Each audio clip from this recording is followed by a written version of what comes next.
welcome to the Valley Strange podcast. I'm your host, Ray, and as always, my co-hosts are here with me as well. This is Roland. And our co-host in the Pacific Northwest studios. This is Daniel. Hey, guys. Alrighty, in today's episode, we're going to be doing a deep dive into the book, The Gods of Eden, written by William Bramley, which was published in 1989. And for this episode, it's part one of our a four-part series. We're going to be covering probably 10. You know, there's like 8,000 chapters in this fucking book. We'll be covering chapters 1 through 10 today. Yep. And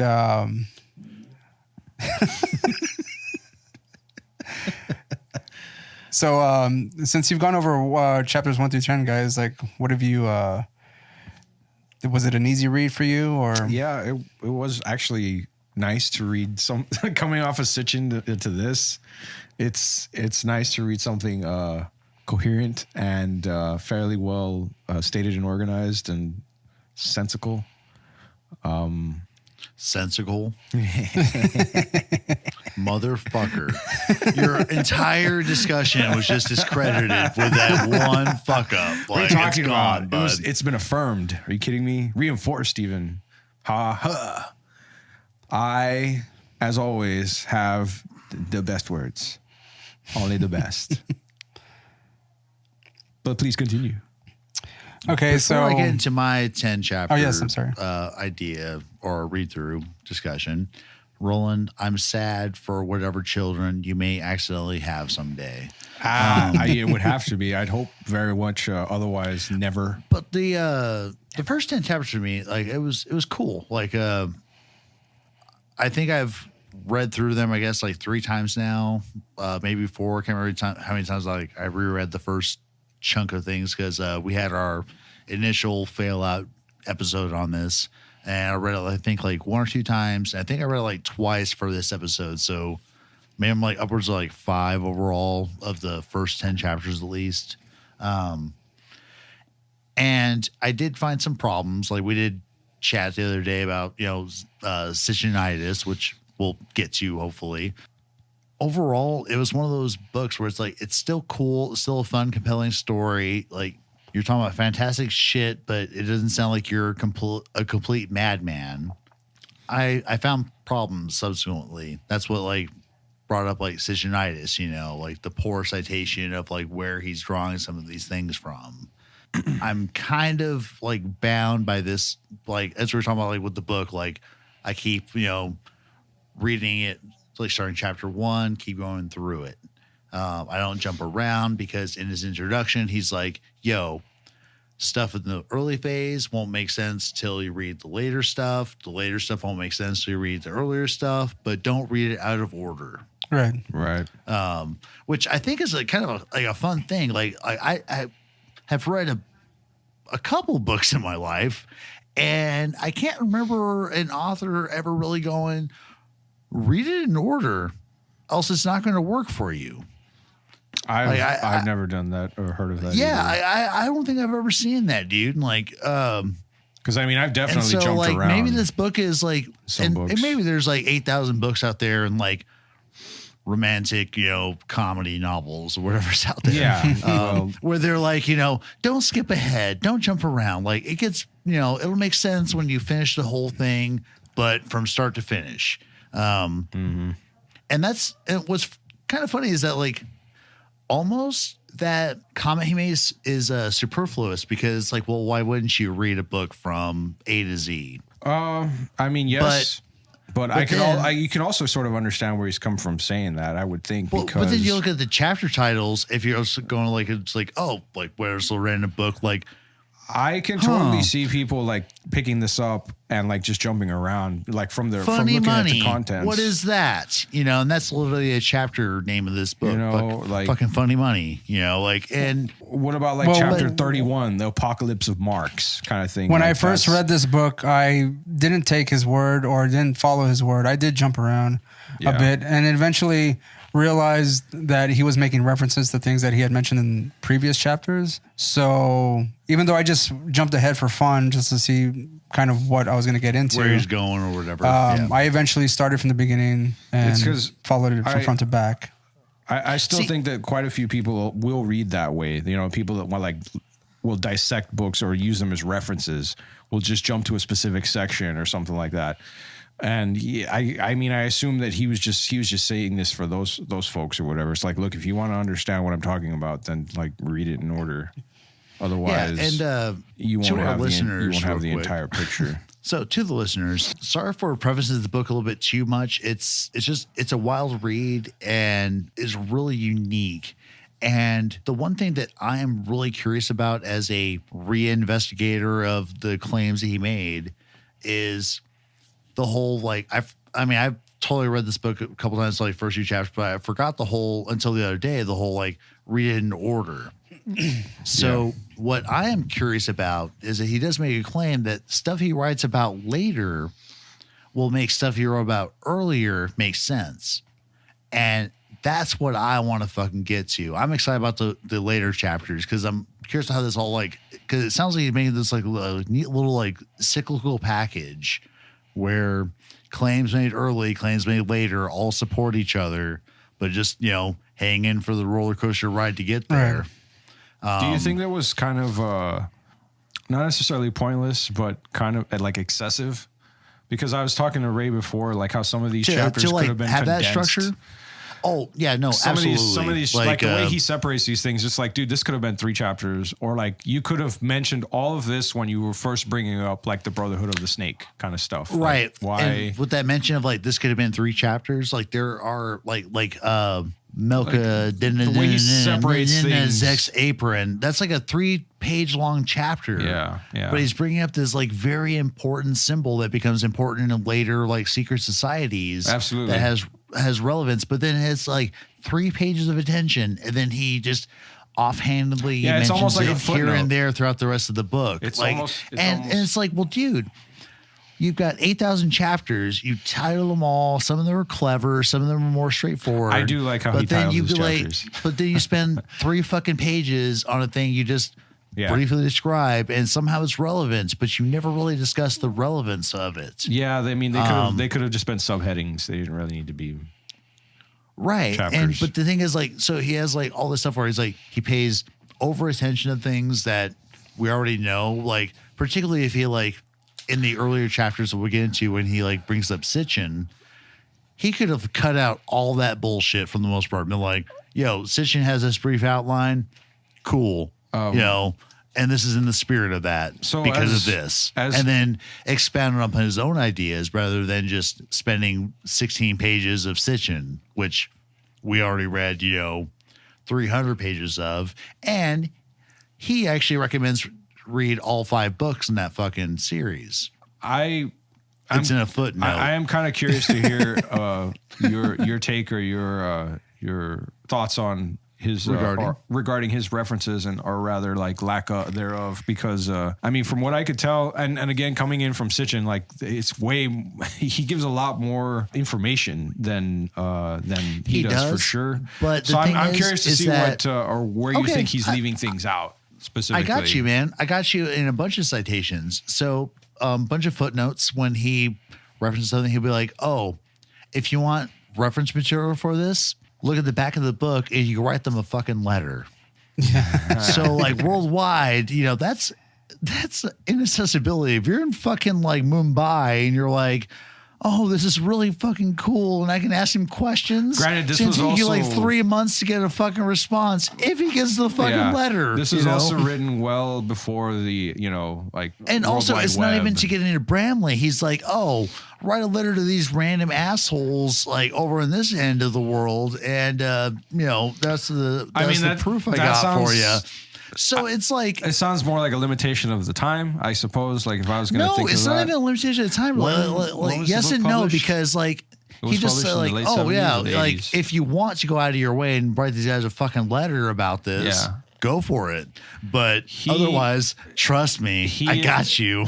Yeah, I will give him this. Like he does have like a pretty insane about that. Like he does kind of joke. Quiet, and he does have like a funny tone about everything that he talks no, about. I'm just which listening. I do like, but at the same time, I can see. Well, I know you're listening. Oh, that's right there. that can be a problem. I want to say to the fact that Bramley seems like he's trying to condense his work into like one book, and we'll go over the fact that he's not necessarily, he doesn't consider himself a writer. At himself, it seems. Well, I'm just saying he doesn't consider himself a writer, or rather, at necessarily his topics. And how he came to this. Let me actually go through a bit of a background that's on what I was going to Bramley. say. Like this would be a good segue to talk about. Before you do that, though, when was the book published? 1989. Okay, all right, that's all. Again, Roland. I know. I need it again. Oh, and so like we'll probably have to joke about this again and again.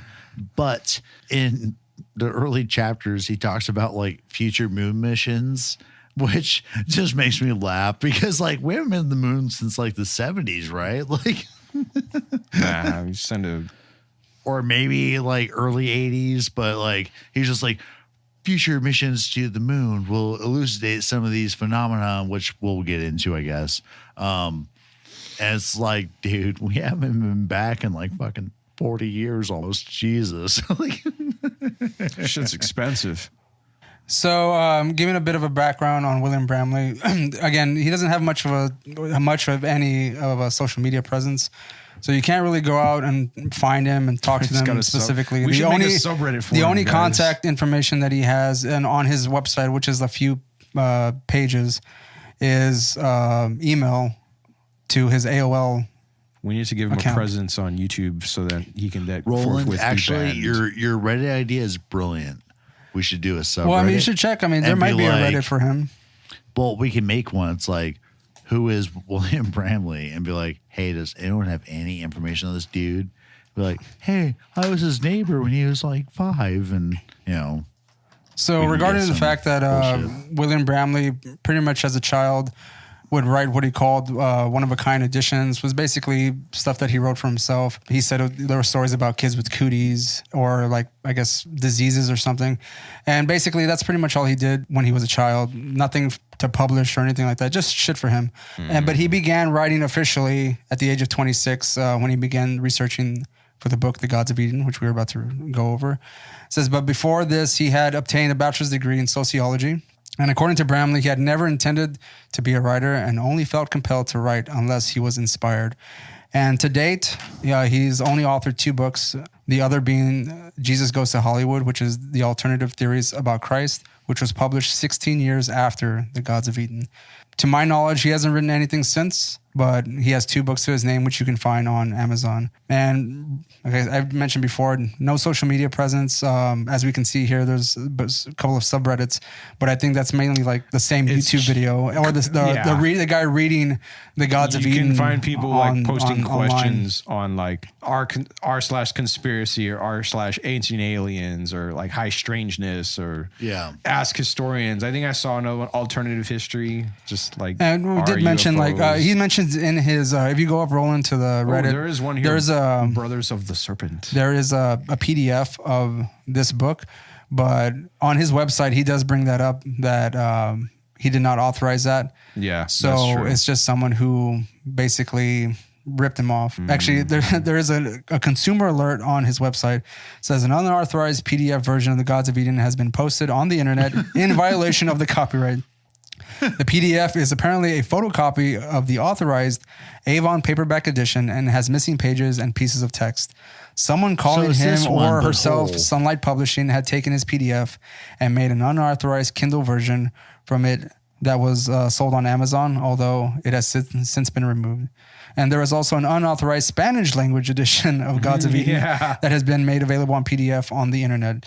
I do not know, again, this is his words, I do not know who translated it, and I cannot vouch for its quality or accuracy. Authenticity. But he does follow it up with a I am flattered that there has been so much interest in the gods of Eden and that some people feel passionately that it should be shared with the world. However, illegal publication of this actually harms the author because quality and accuracy cannot be controlled, and what the author wishes to share may be distorted. Get fucked, pirates. Yeah. Dude, fucking Bramley, then just say like, hey, I'm gonna make some more money. Get it in Portuguese. Get it in I mean, Spanish, I would love Dutch, for the fact that he pump it out again. I would love for him fuck. to make an audiobook version of this. That would be That pretty would be cool. sweet. Or even an official Kindle version or a PDF version of this book. But I mean, he could probably be making more money, but he doesn't seem to care about doing that. So, Shit, we should make which one. is probably ask him. Maybe he wants us to record for him for free. Yeah, We'll do you it for know what, free like, for Bramley. I still want to do that of Gods of Eden, so we should definitely. I don't know, man. I won't say free. Let me retract that. We won't do it for free. Yeah. Maybe We'll for a do it small for fee. cheap. For a small do it fee, for yeah. A cheap. small cheap On the fee. cheap, yeah. man. Pro bono, baby, come on. Now, before we actually get into the chapters, I do want to say that we're covering this book after Zachariah Sitchin's The 12th Planet, which is part 1 of the Earth Chronicles. And we did want to make mention that prior to this book, he does draw on some books of the past, and I'm only talking about 2 right now. Eric von Daniken's Chariots of the Gods, which in simplest terms, he makes the claim that the ancient astronaut aliens arrived on Earth and influenced many cultures. Right. Referencing the Egyptian pyramids to the Nazca lines in Peru. He pretty much believes that human beings were pretty much incapable of making all these structures or not have a reason for any of these things. And that in many cultures, there are stories of the gods giving knowledge to primitive man. So he claims that to be an actual account and not just a myth. And then we have Zachariah Sitchin, who takes that even further. Instead of not just aliens coming to Earth to influence human culture, but the fact that he points to an actual planet, 12th planet, where these the Nephilim came, right? Is that- Nibiru. Yeah. and they came from the planet Marduk or Nibiru, depending on the location of its orbit. The spaceship planet. Yeah, and these aliens, through genetic manipulation, were the creators of modern man, Right. To create a slave race, basically. Yep. Because, and according to Sitchin, yeah. those Nephilim, out of apparent exhaustion and mutiny, basically didn't want to work anymore. And so we genetically were born. manipulated, yes, and we were born Once again, from we were that. adapted from ape people. And now we're here and talking about the gods of Eden, which kind of I think puts more of a motive behind I think what it streamlines things quite a bit. Yeah, I feel like it puts motive behind Seems, what the aliens were intending. With this book is a logical extension of Sitchin's work. Mm-hmm. It's because It's almost like the Sitchin Cliff sets Notes. up the framework where it's like, okay, aliens are around. They happen to show up here. They did stuff for a while. The lower aliens just bitched and complained and started trying to unionize. So the pit bosses said, okay, cool.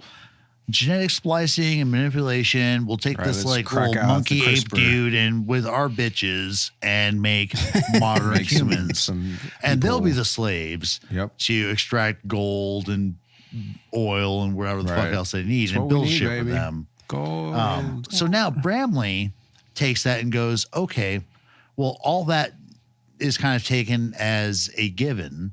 And when it comes to humans, there is another game that begins to unfold where they deny us of apparently our spiritual identity or whatever the fuck. Like it's, I can't remember the exact termage he uses here. Termage. That's a rolling term right there. Termage. You're welcome. You're welcome. So yeah, But no, but Bramley brings it to like a localized point, which we'll get to in here in a little bit. But really, like I fucked up. Like I read this before I read Sitchin, but I think it would have been like a way cooler transition to go Sitchin to Bramley. So if you guys have not checked out these books at all, like go in that order. Like You think I so? really recommend it. Yes.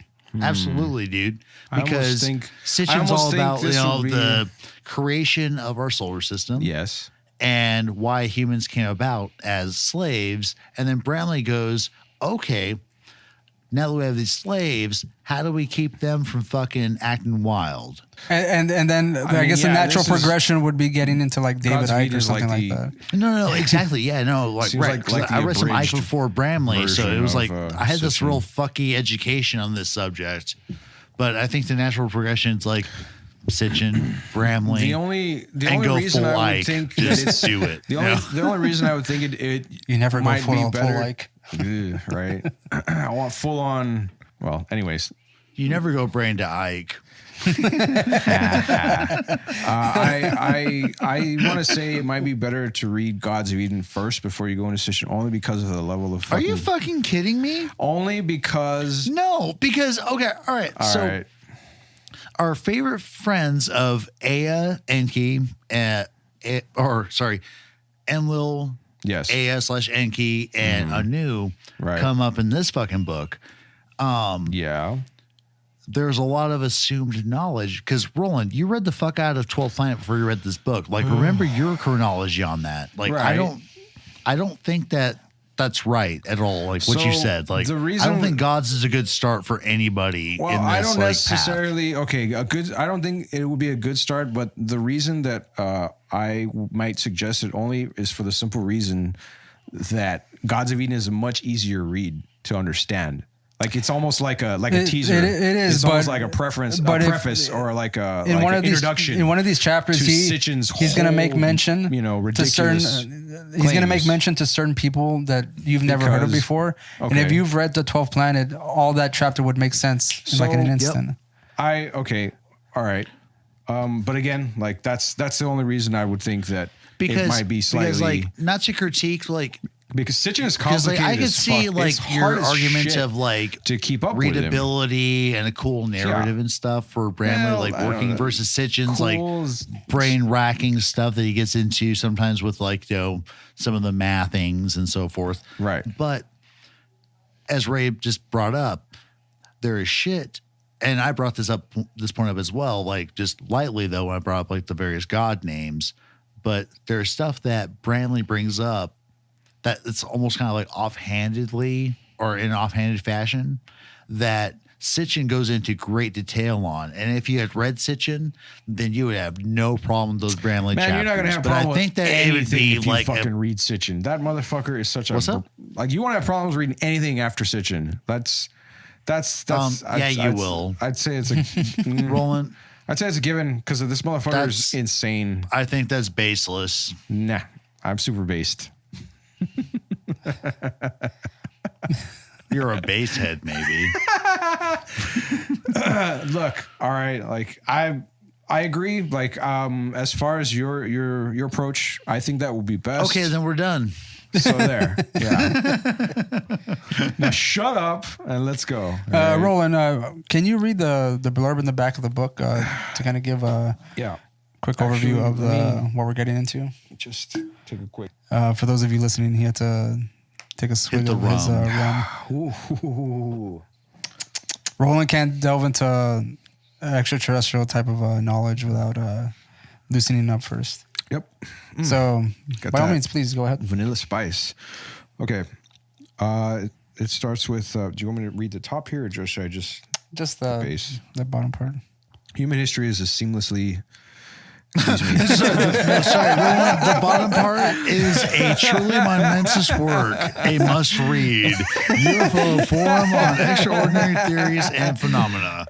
Discover great authors, exclusive offers, and more at hc.com. Jesus Christ. That's the bottom matter, bud.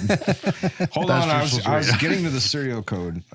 Anyways, ISBN number is 978. Human history is a seemingly endless succession of bloody conflicts and devastating turmoil. Yet, inexplicably, in the light of astonishing intellectual and technological advancement, man's progress has been halted in one crucial area. He still indulges the primitive beast within and makes war upon his neighbors. As a result of 7 years of intensive research, William Bramley has uncovered the sinister thread that links humanity's darkest events, from the wars of the ancient pharaohs to the assassination of JFK. In this remarkable, shocking, and absolutely compelling work, Bramley presents disturbing evidence of an alien presence on Earth. Extraterrestrial visitors who have conspired to dominate humankind through violence and chaos since the beginning of time. A conspiracy which continues to this very day. A truly momentous work. A must read. UFO on extraordinary. Did anyone else notice the double space between humankind and through in that second to last line of the intro? Yeah, like it almost. It's I a took sore a half. thumb. I took a half. I took like a half blink at that. I was like, "Why is that? Something is wrong. Something's amiss." Wait. It was probably like an editorial thing, like censor this text a little bit more because it's a momentous fucking bastards. sentence. But then anyone with half a brain cell goes, "Why'd you double space?" Dicks. You know? It's because the beginning at the end of this sentence would have been put on the next line, and then we would have had one line that just says to this, it would have just said this very day or some shit. Then fix the font size, man. Just I know. They blow do it have a up lot to of wasted fucking space 16 here. or something. Fuck you guys, man. Lazy ass fucking editors. How dare Fuck you guys. No, yeah, exactly. No, how dare you? How dare I work for fucking Exactly. 45 hours a week slinging burgers, you bastards. hating my life, and then you some fuckers can motherfucker- double space this bullshit and make fucking thousands of bucks. Go suck a dick. I hate you guys. Fuck you. Professionalism. Oh, wait. Let me compose myself. All right. Down the hatch, all better. All right. So, moving on, I guess, with the Gods of Eden. Chapter 1. The search begins. Okay, so in this chapter, Bramley begins by stating that his original intention when researching and writing for this book, which he apparently started in 1979, was to be about human warfare. And he was not happy to end up researching UFOs. Didn't stop him from writing this book, though. Did not stop him. Yeah. Do you think if he's writing this book, he's just kind of unraveling this stuff and going, "Oh my God, UFOs again? UFOs again?" Well, actually, I want to know, because he was I think writing his thesis about this shit, right? About human warfare and researching. And we'll get into it, I guess, a little bit more of his motivations. But once we get through the motivations of why he wanted to write about UFOs, Or rather, fucking has this he ended up writing. Why didn't he think about anything fucking else?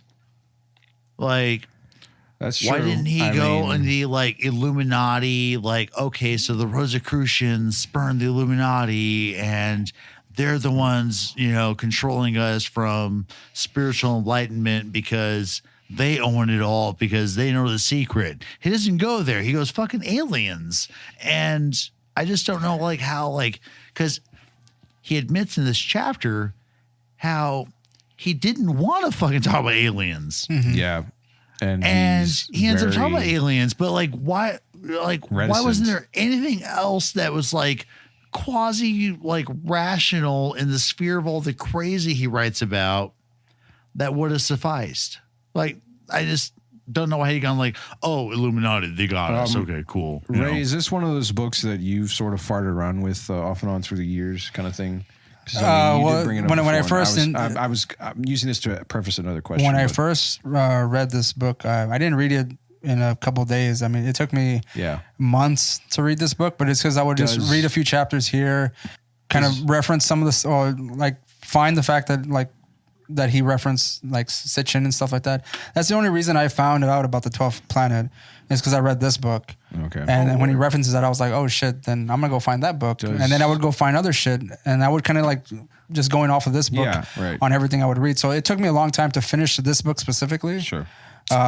Because I kept on stopping and going to look for something else and then stopping and going to look for something else. Does he talk about this further within or throughout the book as far as his rationale or how he? Well, yeah, because he doesn't just stop here.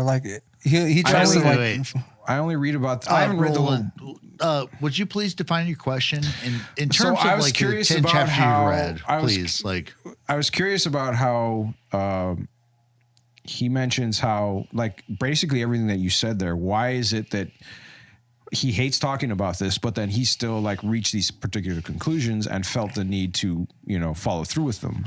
Like, does he go into it later on about no, he really, I don't, if I recall correctly, he really doesn't.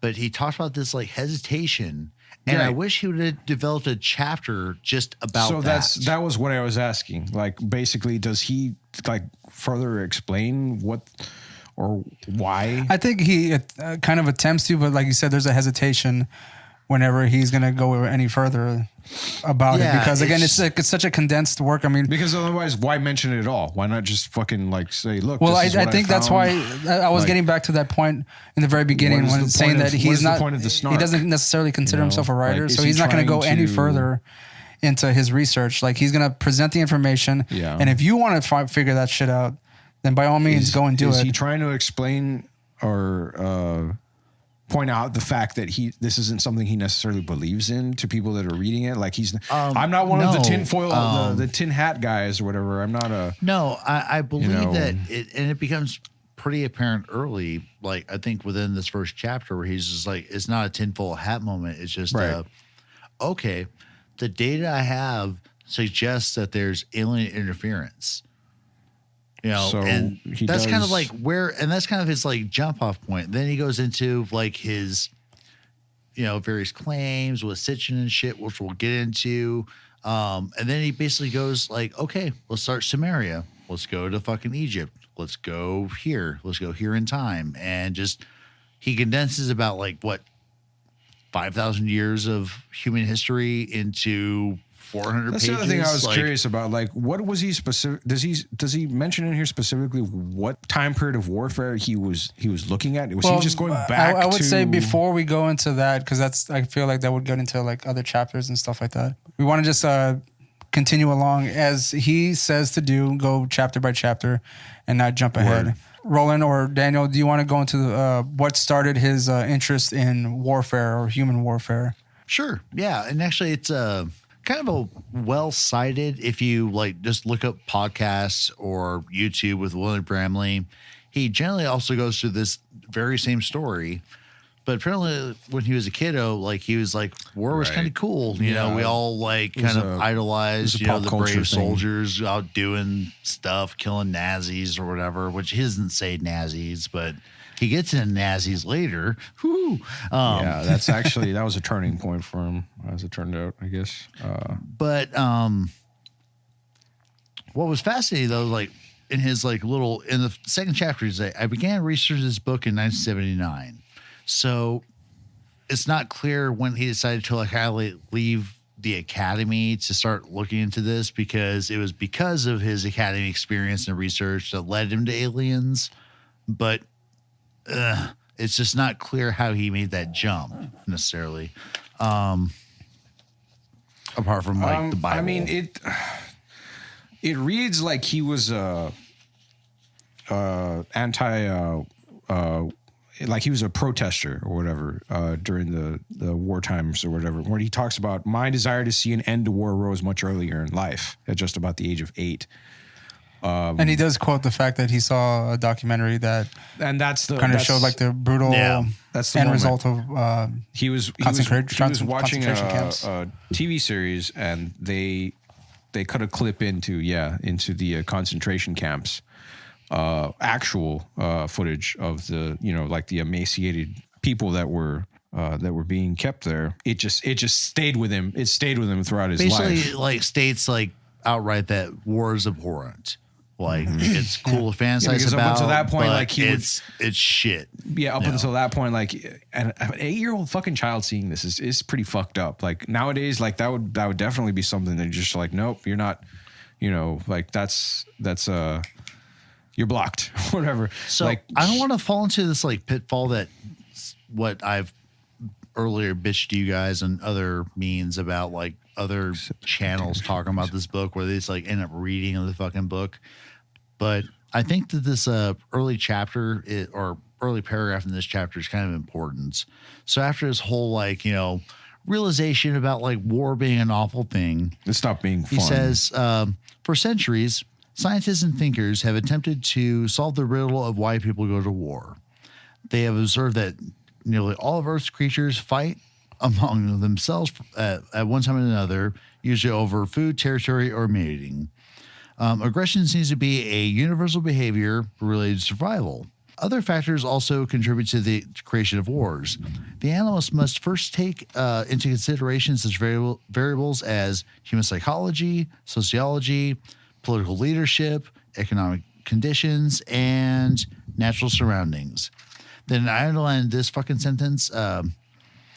Many thinkers, however, have erroneously equated all human motives with motives found in the animal kingdom. This is a mistake because intelligence breeds complexity, which I think is a fucking real crazy assumption. Like, it seems like an oversimplification. well, that no, first like statement, it's just no? like, oh, like we're special, we're thinking, like, Yes. but No, that's really like shitting on any other life out there. I was talking and about the previous also sense, like though. his whole like if life's out there, then it's exceedingly rare to maybe have a thinking, speaking, intelligent society. And then even further step for wanting to go to the stars, because we're just dumbasses until aliens showed up. Like, how many other phenomenon are there out there? Like, did the Anunnaki go out there and make other planets? Like, I think we mused about this in our previous episode about, like, you know, did they just like burn out a planet and then just hop onto another one, have the same problems and burn it out? And But wouldn't that assume that they were, because I mean, they were just traveling through an orbit, so like that would mean that there were other outside planets of in the that orbit of the particular solar orbit, system. you know. but the what thing isn't is, there to say that there so were other like planets in that they 12th that Planet, they which may be harvested? relevant in this book story, but the orbit of Nibiru was fucking what, like It went 2,500-ish years or whatever. I thought it was like 3,600 years. Yeah, 3,600. Yeah, a Shem, right? So something along like that Shem, well, that path took it like Outside of the solar of the system. bounds that we know of for our solar system. So like, who knows what like fucking borderland planets that may have been out there that they, you know, set up shop, burned out. So like maybe Earth was like one of the last ditch efforts, or just another planet it's a along the stopping point way within of this system. You know, just harvesting resources and maybe maybe it's a trick of the Anunnaki, or sorry, the Nephilim, when they send the Anunnaki, who are the lower gods out there. Maybe it's like the newborn, like the new generation. They try it out, like, all right, let's send them to Earth. Let's see if they bitch like their fathers and mothers did. And then they're like, all right, cool. We'll make a fucking, you know, monkey race for it, or a fish race, depending on the planet, you know. Like, like, could that be a thing? Like with these aliens? Because like, it seems like apart from like certain sympathetic gods, like fucking Enki, humanity would have had it really bad if he wasn't a part of the pantheon. And was that relevant on other potential planets that the fucking Anunnaki burned out as they went through the solar system? Like, I mean, it's possible. what We have about no Mars idea, too? no Because I mean, Mars gets invoked later in this book, and the moon. Like maybe the moon had some shit going on when it was still like a Dugai or whatever the fucking initial I forgot what his name was. name it before had became- when it was the emissary of fucking Tiamat. Yeah, But Kingu. But all that aside, like I just kind of wonder, because like a lot of these books we read have been like very Earth-centric, but what if these like Nephilim or Anunnaki, whatever you want to call them, are just a crazy colonizing fucking source in this part of the universe? Seems like a pretty good assumption to have. Like I don't know, like how long have they been around? Because I mean, we only have like the alleged humanities accounts of these dudes, Right. But I mean, then again, it seemed like a rational assumption to have. I mean, because of but Bramley brings up something interesting though, with in a, like chapter 3, I guess, which we'll get into in a sec. But it's that whole longevity of the gods how long they lived or whatever. And he has like a interesting little bit about that. But I think that's like in chapter 3. So let's not jump ahead. Let's continue through with the Bramley chapter 1. So, okay, I think the last thing I want to mention as far as chapter 1 goes is his reasoning, I guess, for kind of continuing on with the war. And I guess a hint of sort of kind of making that conclusion that it's either aliens or some kind of nefarious kind of elite peoples or persons or things that are kind of controlling us. And that is war... it the italicized stuff? Well, it's the fact that he thinks that war is a valuable commodity, which doesn't seem too far-fetched. War can be its own valuable commodity. And that it's an effective tool for maintaining social and political control over a population. Large population. Yeah, which is really sweet because like he carries through with this again with Earth examples and space examples with that I very could idea. swear And that it's I've cool. heard that idea mentioned in by other theorists. So, I mean, it doesn't sound completely unique to Bramley. No. I mean, like he's citing fucking Machiavelli. That's what I'm saying. Like, that's what we mentioned about one of the things that his he mentions. Things he cites or things he's referencing. This book has a whole bunch of footnotes in there. It just depends on which the footnotes you can write a letter to some random ass publishing house and maybe get a copy of the data. Yeah, that's a lot of the proof here. Okay, so anything Go else out of your way. I'm not going to help you. Anything else to add to chapter 1, guys, before we move on to chapter 2? I think just again to bring up the whole fact that he did not want to study this. Like I was just reading the last couple paragraphs, and he's like, what resulted from this modest goal was one of the most extraordinary odysseys I've ever taken. You know, he uses like very bold words to talk about his trip from, why do people fight, to aliens? Oh, you know, but I think that this intro chapter is a very solid intro to the craziness held in this I think book. he was interested in the topic, but he didn't really he was very grudgingly admitting to it. What does he say here? As I probed deeper, however, I was compelled to face the possibility that some human problems may be rooted in some of the most utterly bizarre realities imaginable. Because such realities are rarely acknowledged, let alone understood, they are not dealt with.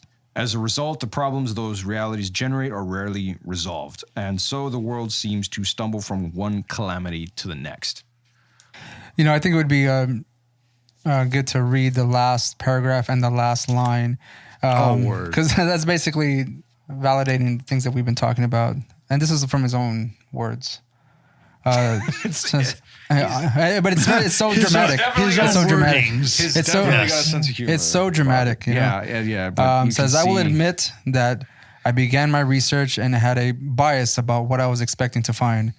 A human profit motive as the common thread which links various third-party influences in mankind's violent history.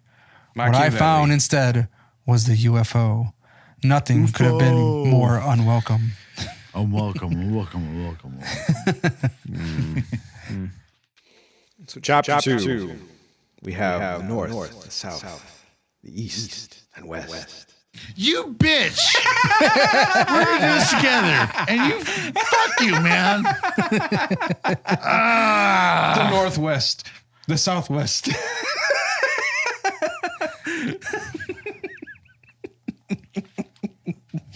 You're infuriating, buddy. I love you, but like, fuck you, man.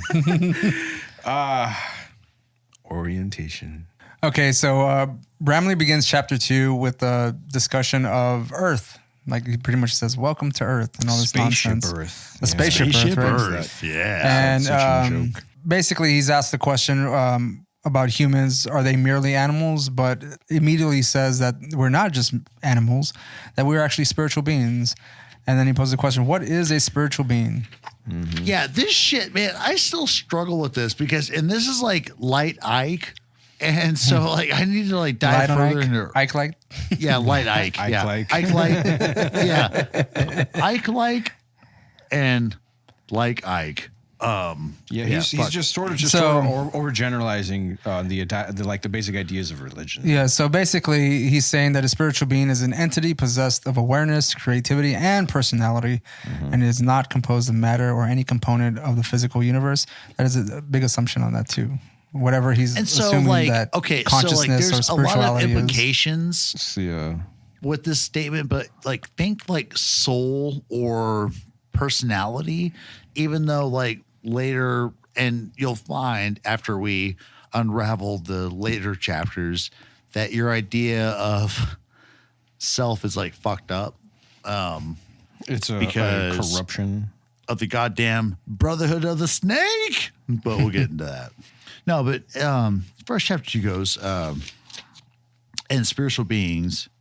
The only thing I had a real problem with this chapter, he says, because he gets into like the idea of like, there's spiritual beings out there, like we're spiritual entities, and it brings up the accounts of near-death experiences.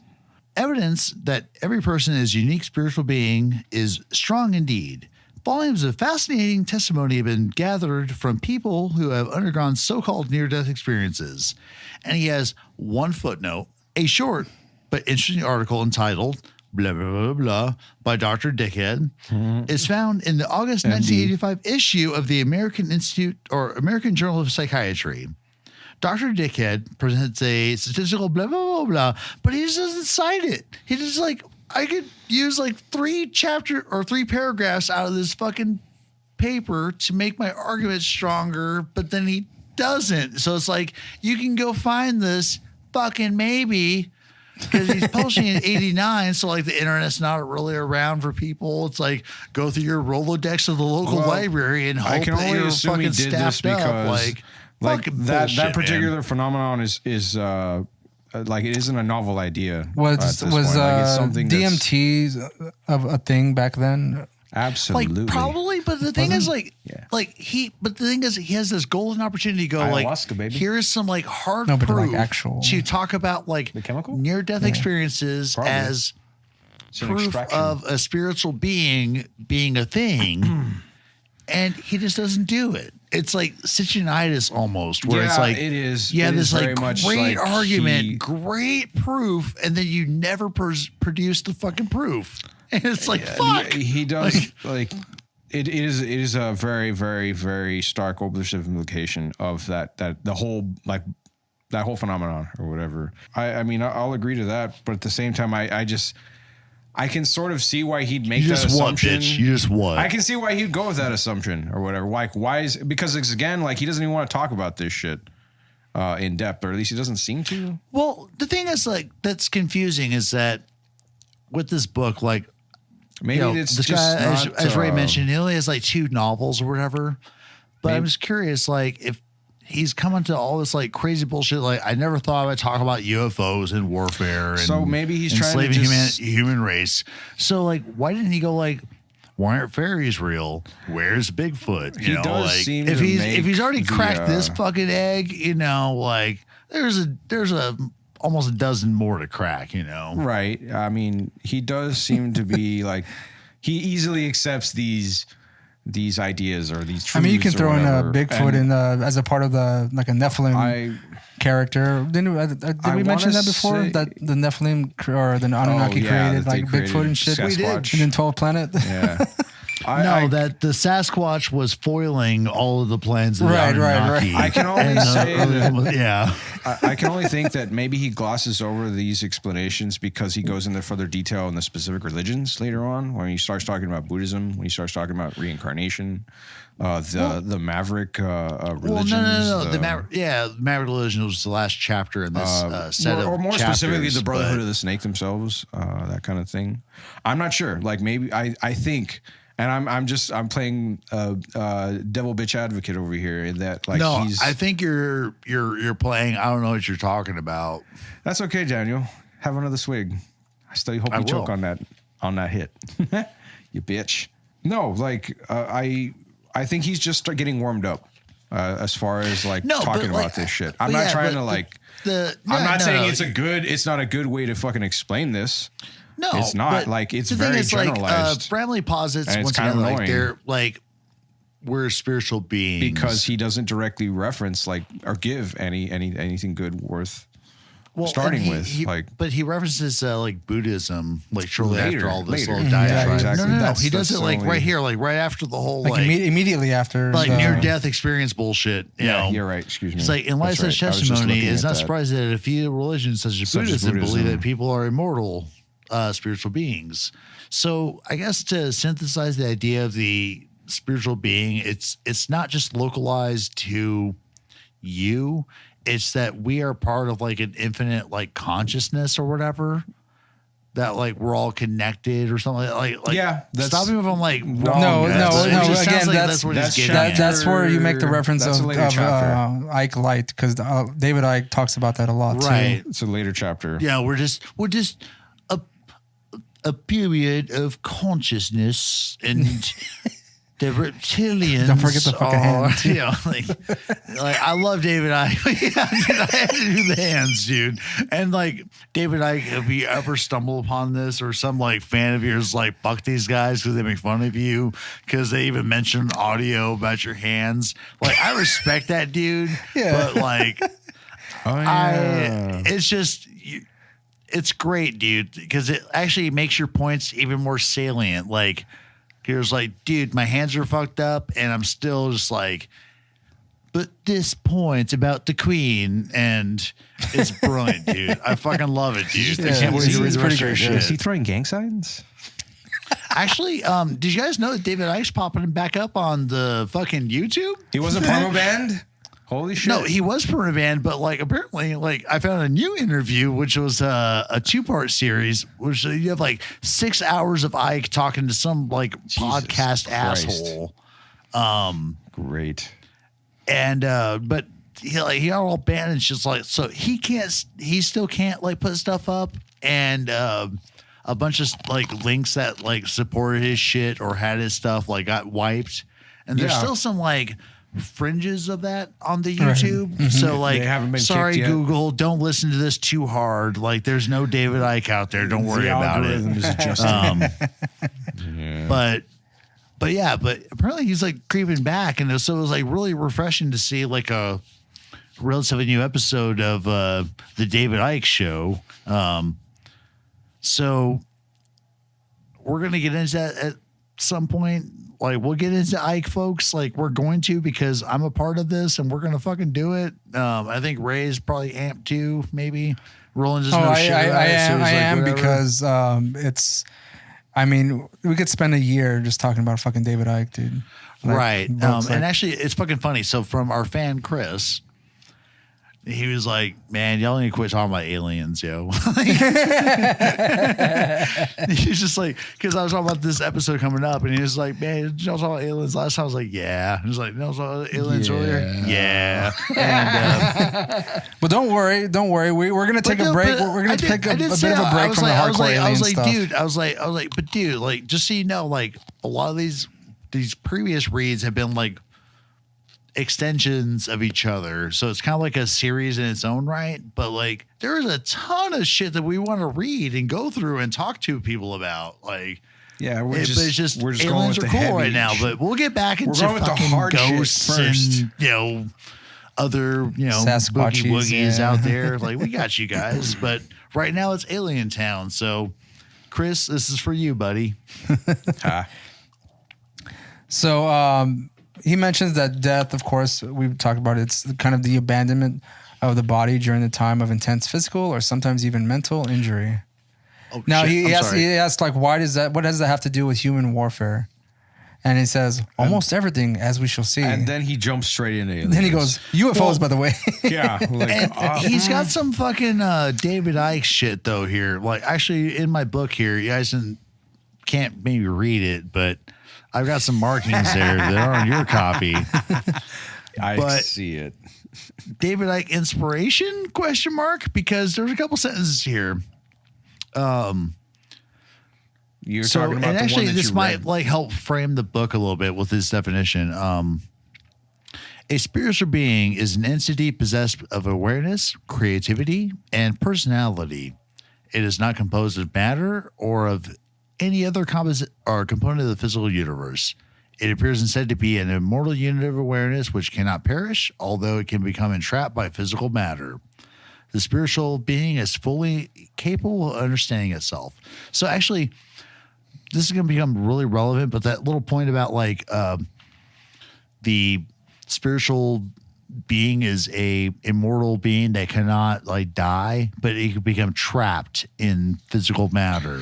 So yeah, he's trying to use science to explain spirit. No.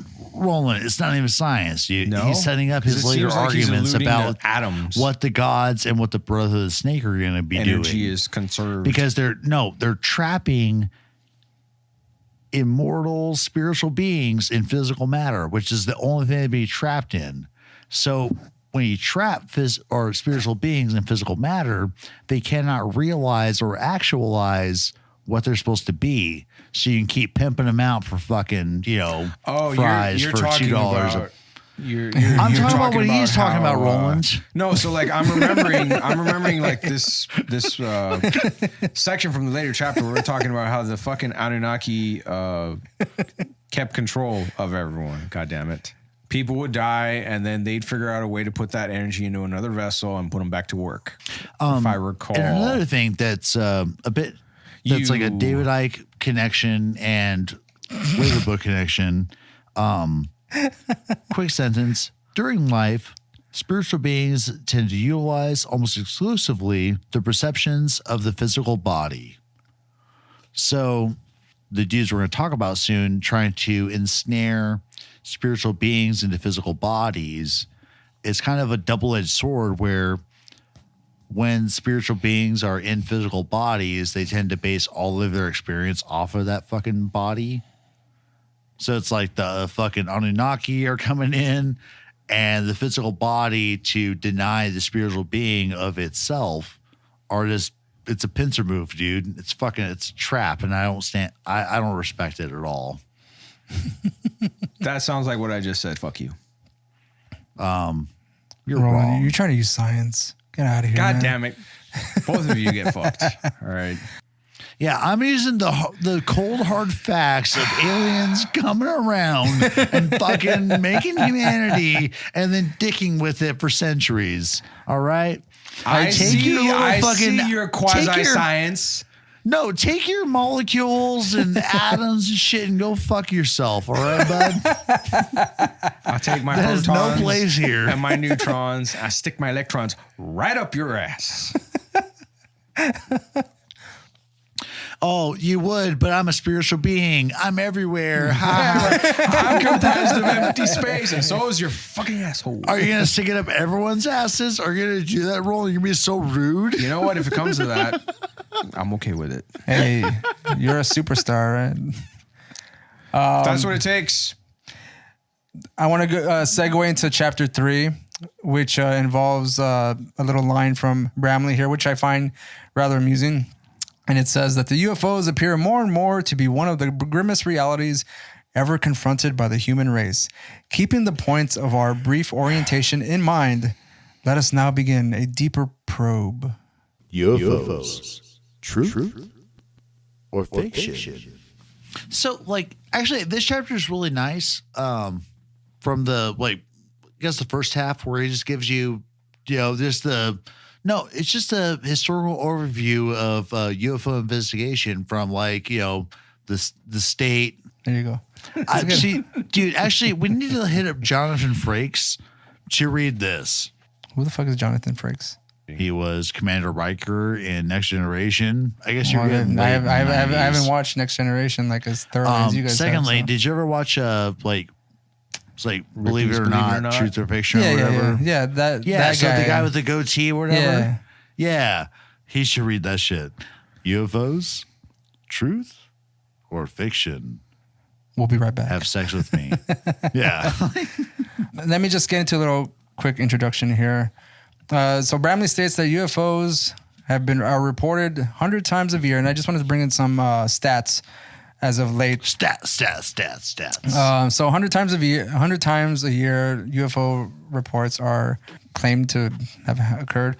Okay, so the most recent MUFON report, and this is for November, shows that there have been 428 UFO sightings from around the world 322 in the United States alone, and 32 for us in Texas, America with the top first. sightings occurring in California, which is, I believe, were 34. America. Was it like what's the timeline on this? This is just for the month of November, 2020. What's Washington? Is it up there Washington? anywhere? Yeah, it's there. Give me just a second here. No, sorry. Thanks. Just All of Bring that them are in Washington. sweet. Abduct me, dudes. Right. We'll make a podcast. Okay, about it. so I wanna go. the state of Yeah. Washington. Jesus Christ, I just 4.5. saw 7. And they'll pay your rent. Seven sightings reported, and mind you that these sightings are allegedly vetted Where's before they're actually recorded as actual stats. where are the most sightings? Word. And What that's state? like MUFON. I just said California, 34. protocol, right? Okay, excuse me. Thank you. Yeah, it's California, Texas, Florida, Arizona, New York, Ohio, North Carolina. How many Illinois. were in Texas? I just said 32. 30, wait, 32. what? I thought you 32. said that was 32, how many were in California? 34. Christ. Okay. Canada has 34 as well, but the United States, it's always the United States is always at the very top. All right. And I'm talking like in the hundreds. So, I mean, the most places, I would say like a good 12, 15 countries have only one sighting of a UFO.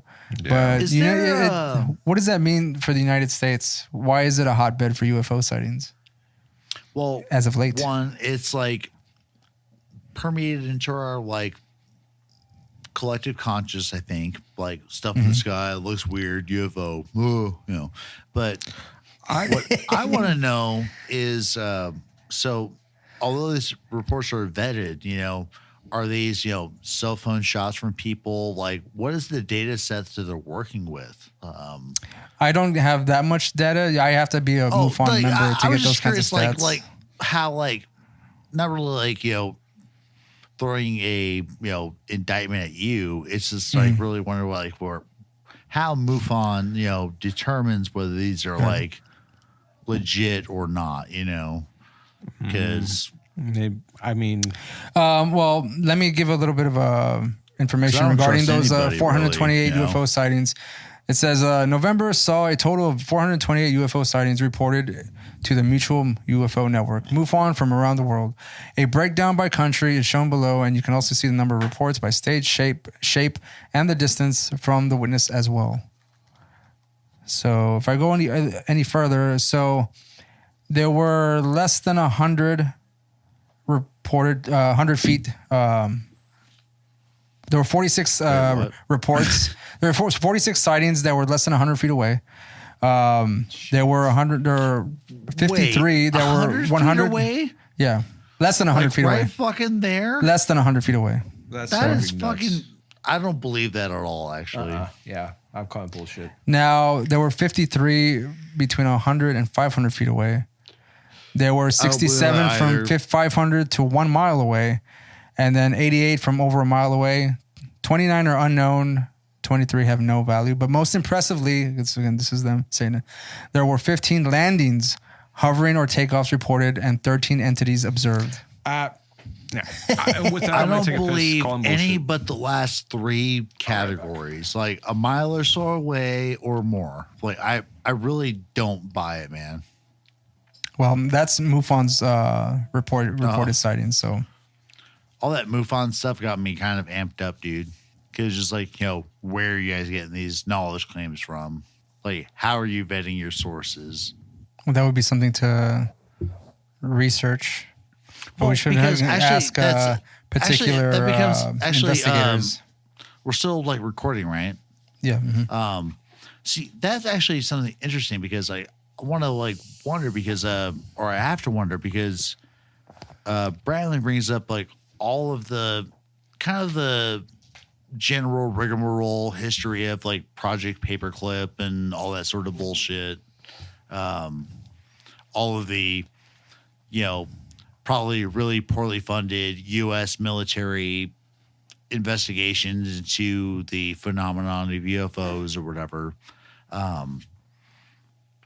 Yeah, he does mention But- that the person but- who coined the term unidentified flying objects was Yeah, he was trying to like more Air Force like captain? make it more legitimate, which is Yeah. I think was admirable because And- the term was flying saucers. And Yeah. he was like, yeah, up no, until no, that no. point. It was Edward Ruppelt, I believe. Yeah.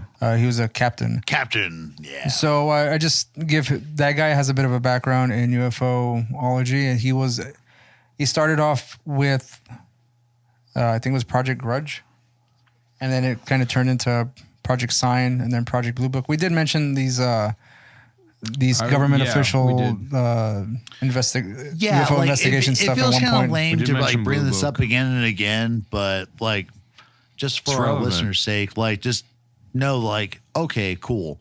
And it's not like Once there were- again, Project Paperclip and all these other things come up, and Project Blue Book and shit. Operation Blue Ball. It's irrelevant though, because this is all we have to go off of. Like, That's actually This is it's one of the, plenty. like, This is what the fucking government one did. of the world's most powerful governments or whatever, as the United States likes to purport itself to be, but their investigations have yielded, some spooky stuff, but mostly it's been denial. Yeah, I But- think their intention was to bring some sort of a rational reasoning to people's sightings. Yeah, no, but there's even weather in balloons, a guys. very shady way too. Right. And that was more with Project Blue Book, it seemed. Yeah, because like Blue Book, like they actually had some data to work with, like, and they just said like, nah. Yeah, they Which is were kind of funny. Like I they actually were like losing control of the little- narrative, and this was their sort a of pet attempt project that we should have bring is it to back actually under. try to acquire the documents from the findings of these various projects and just go over them, dude. Just maybe read verbatim, just like, here's this, UFO stuff that everyone talks about. Everyone references lightly. Let's just do it. All right. Let's do it, boys. But back to Bramley. The so one guy he- that he brings up that is like fascinating is it Charles Fort? Yeah. He does mention some books that he wrote. Yeah, which is fucking cool. Like, I love how he brings up Fort early on and then talks about how it's interesting how Fort and his conclusions were similar, even though he didn't read Fort until after like the third draft of the book or something like that. But Fort was a dude who wrote a book called The Book of the Damned, and I think one or two others that Bramley cites, but he doesn't really go into. And that was actually in 1919. So Right. you can say that this person, Old school, this man. person was entertaining this old idea school as of far back in as- the day, like even as- before the big chariots of the gods came around. Yeah, As dude, far as he's modern like- times, like, yes. He might be like one of like the forefathers of spookology when it comes to That's possible, yeah. UFOs. Like, but this guy's fascinating, dude. Like, from what Bramley briefly cited from his work, I want to check this guy's shit out, man. I just haven't gotten off my ass to Amazon or whatever the fuck. But and He's got a pretty once cool again, clip. a Do extension. you want to read that little paragraph that he included from the Book of the Damned? Yes, I'm going to. Okay, excuse me. Go ahead. I'm just building up to it because yeah. beer, but It's What's very really cool, well though- written. It's super well written. yeah, Holy like shit. it's I read this fascinating. and I was And like, this guy was damn, like, I did like that description. so to preface this, once again, just like this book is an extension of Sitchin's writings, what's fucking funny is that Fort could be considered an extension of Sitchin's writings, even though Sitchin wrote his book in 76. yeah. Yeah. But they come to these like very interesting, startling same conclusions. So Fort writes, or Fart writes, for all sake, I think we're property. I should say we belong to something. That once upon a time, the earth was no man's land, that other worlds explored and colonized here and fought among themselves for possession, but that now it's owned by something. That something owns the earth, all others warned off. So in this, man, like, and Bramley takes it pretty cool from here. He's like, oh yeah, cool. So, Fort's talking about we're property, right? We're creations of these fucking lazy ass, aliens. But an important idea haven't that we Bramley seen brings on, and when he introduces the idea of the custodians, is that he's like, dude, so yeah, maybe the Nephilim were the boss bitches here at one point, but maybe they just, pawned off humanity to some other people or some other fucking, and then they pawned them off, Right. And so, I think I'm jumping ahead a little bit to break Bramley's tradition, but it's really cool. I'm not even going to go into the name that he gives them or whatever, but it's really cool to think, like, because in other like ancient astronaut theories or whatever the fuck, you have a situation where it's always one type of alien fucking with people.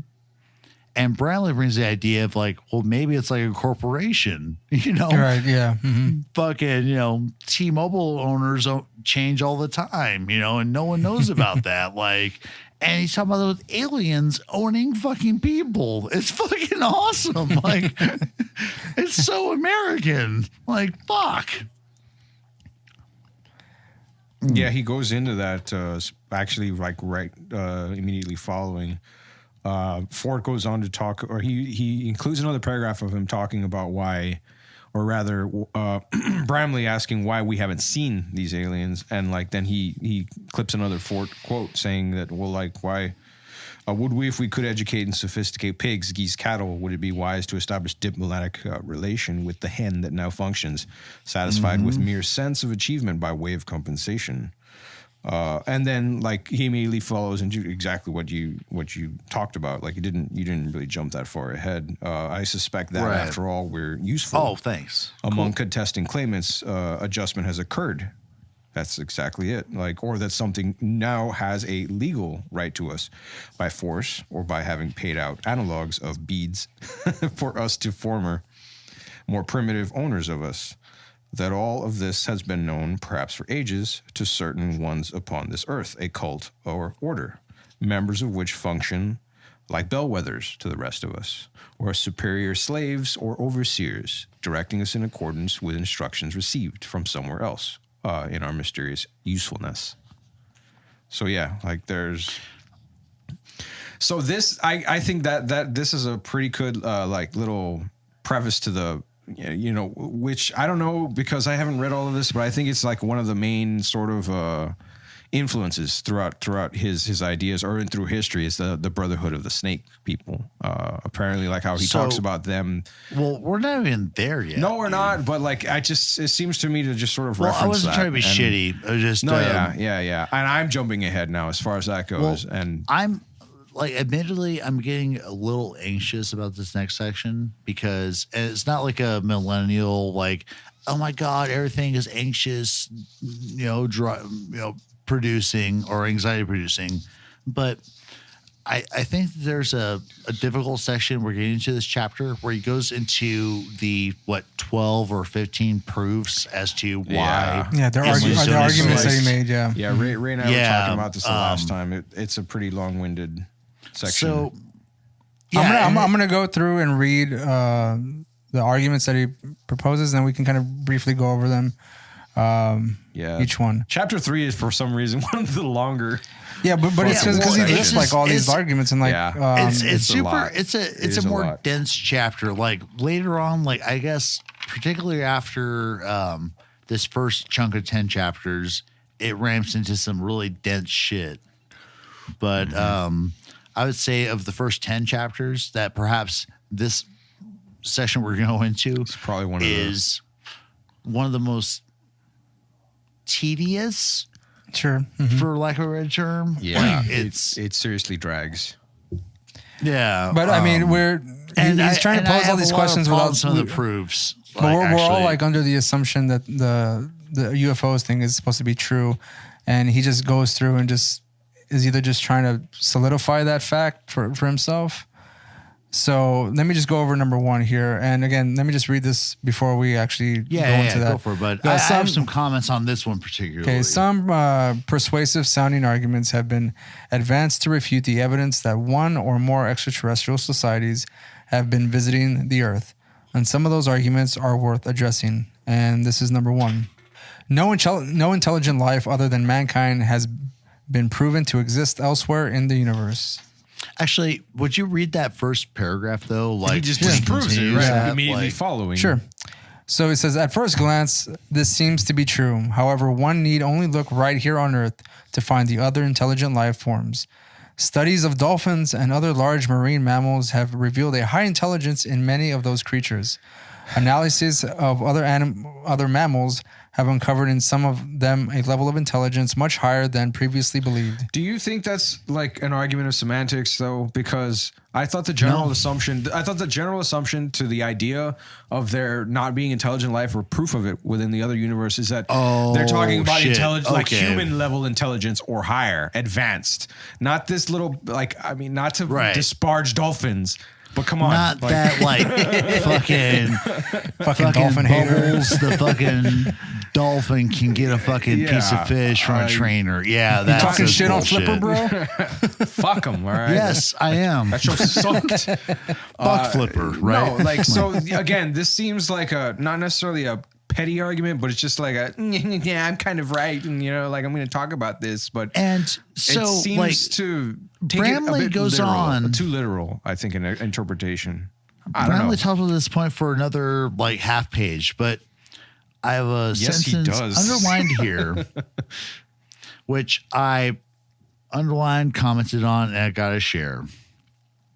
So he's basically talking about the fact that dolphins be smart, other things be smartish.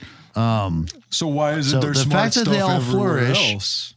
Yeah. The fact that they all flourish together on this one small planet is an excellent indication that other intelligent creatures can exist elsewhere under the right conditions. Yeah. Okay. So this sentence itself is fucked up because it's like, all right, we all flourish. All right, cool. Apparently we flourish. Cool. All right, I'll accept that. But then other creatures can exist elsewhere under the right conditions. How grand is that? So exactly. it's if there's another Jehovah, it's like saying, okay, because there are amoebas, there could be Borg out there too. We don't know that. But the biggest critique I have with this, because without this the is the thing I wrote amoebas, down, and this is a personal note for me.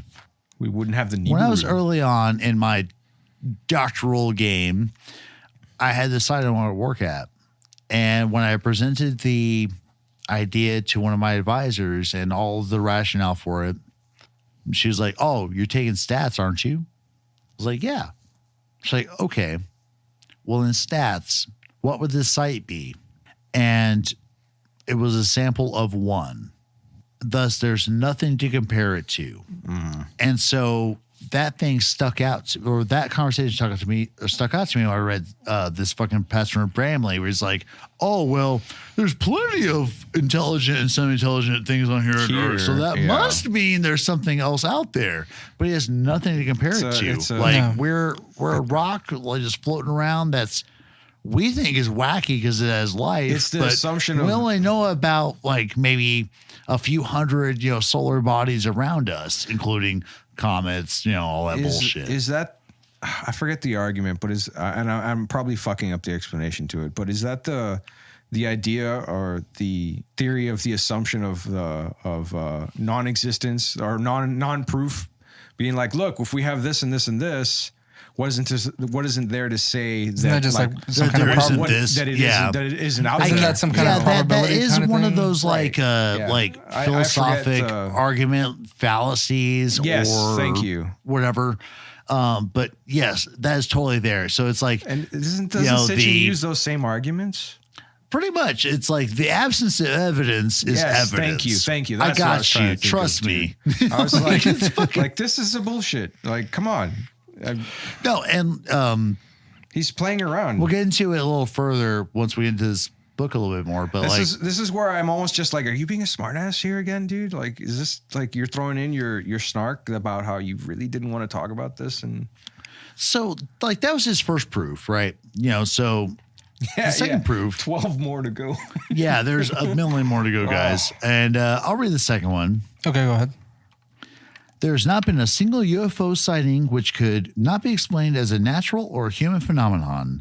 Therefore, all UFOs must be such phenomena. He contradicts himself because he should have stopped his book here because, like, if all UFOs could be explained as human or natural phenomenon, then UFOs don't exist.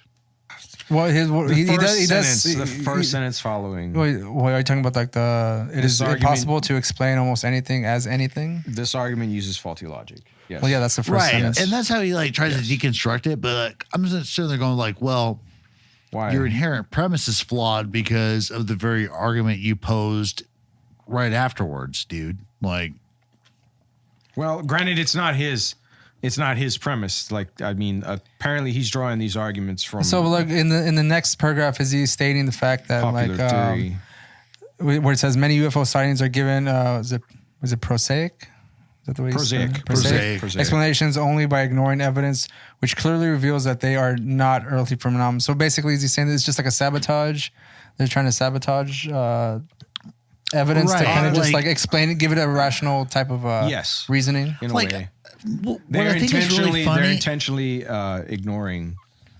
Like, we'll get into this in a sec, but like the later subject of this book, but I think it's funny how he spent so much time on these proofs, but they're baffling when he tries to over-explain them. Does that make sense, dudes? Like, he has these like 12 proofs of like UFO nonsense or whatever, and this is like the fucking hardest chapter of this book. Like, I'm good with all like the fucking Brotherhood of the Snake bullshit. It took me a while to get through this, actually. But fuck, dude, like overall, like his like refutations are solid, but some of them are like really janky. And I think like point 1 and point 2 are the weakest. This is something, and then he just rolls with it because they get easier as we go along, boys. Yeah. This is one that could so definitely number use 3 reference. is there has been no hard evidence of UFOs or ancient astronauts. And says, this is really cool. I think this is like where he goes into the math of it, and he talks about like he compares it to modern commercial air flights. Yeah. And talks about how like there's such a low percentage of crashes and you're not going to find like a random black box like 5 miles away from where the fucking crash happened because that's not how it fucking works. We extrapolate those statistics into UFO sightings and the possibility of the probability of a crash. And so like here, like he has some really good examples. It's really cool. Like I think like the math he runs on this, like after a while it gets a little abused because it's just simple multiplication. But he said like let's assume that the reported alien spacecraft in our skies has precisely the same safety record as American Airlines. Right. No better and no worse. Let us guess that 2,000 flying saucer flights are made over Earth every year. That amounts to 5.5 flights every day. We will assume that each hypothetical saucer flight is made at a low.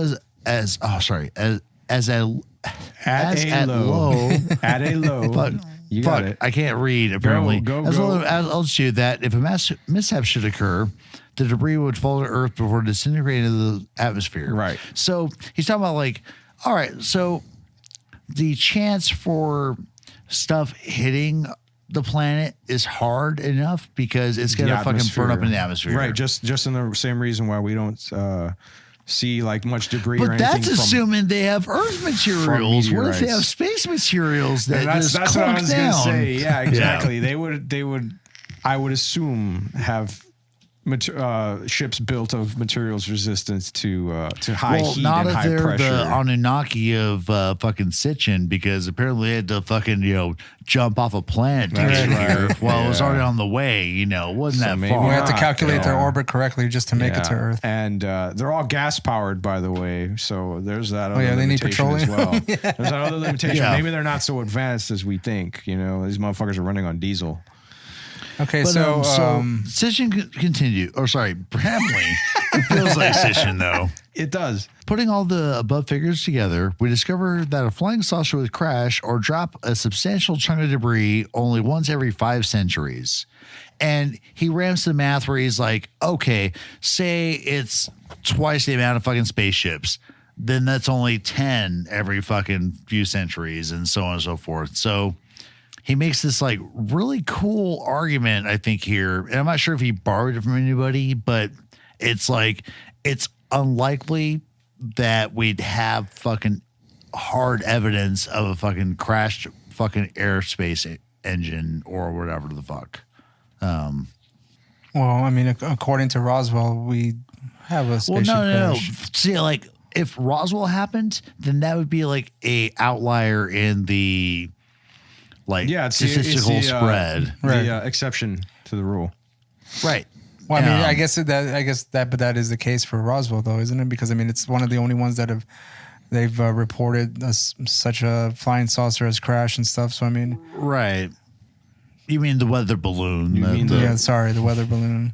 I thought it was the official report. I thought it was the cover up of the SR-88, but that's just me. Anywho, no. But the thing is, to add to Bramley's argument of like why we don't see much physical evidence of these fucking dudes like crashing or whatever. So say we have a Roswell incident.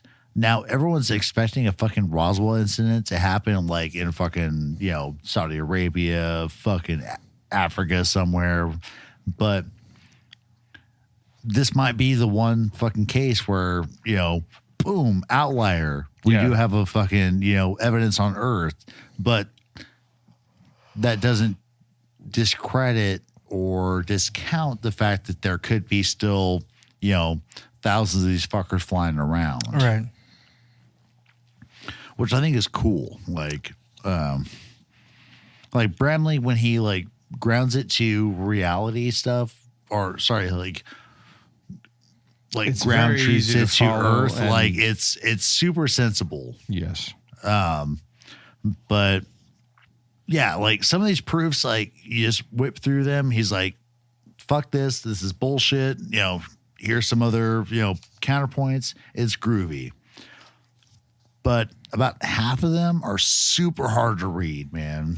And we'll get into them. So, Ray, you want to go to point number 5, I guess? Number 5, eyewitness testimony in UFO cases. Wait. 5? Yes. Sorry, 4 dudes. We just went Sorry, on 4, to hard evidence. Oh, yeah, sorry. I'm already like reading ahead here. All right.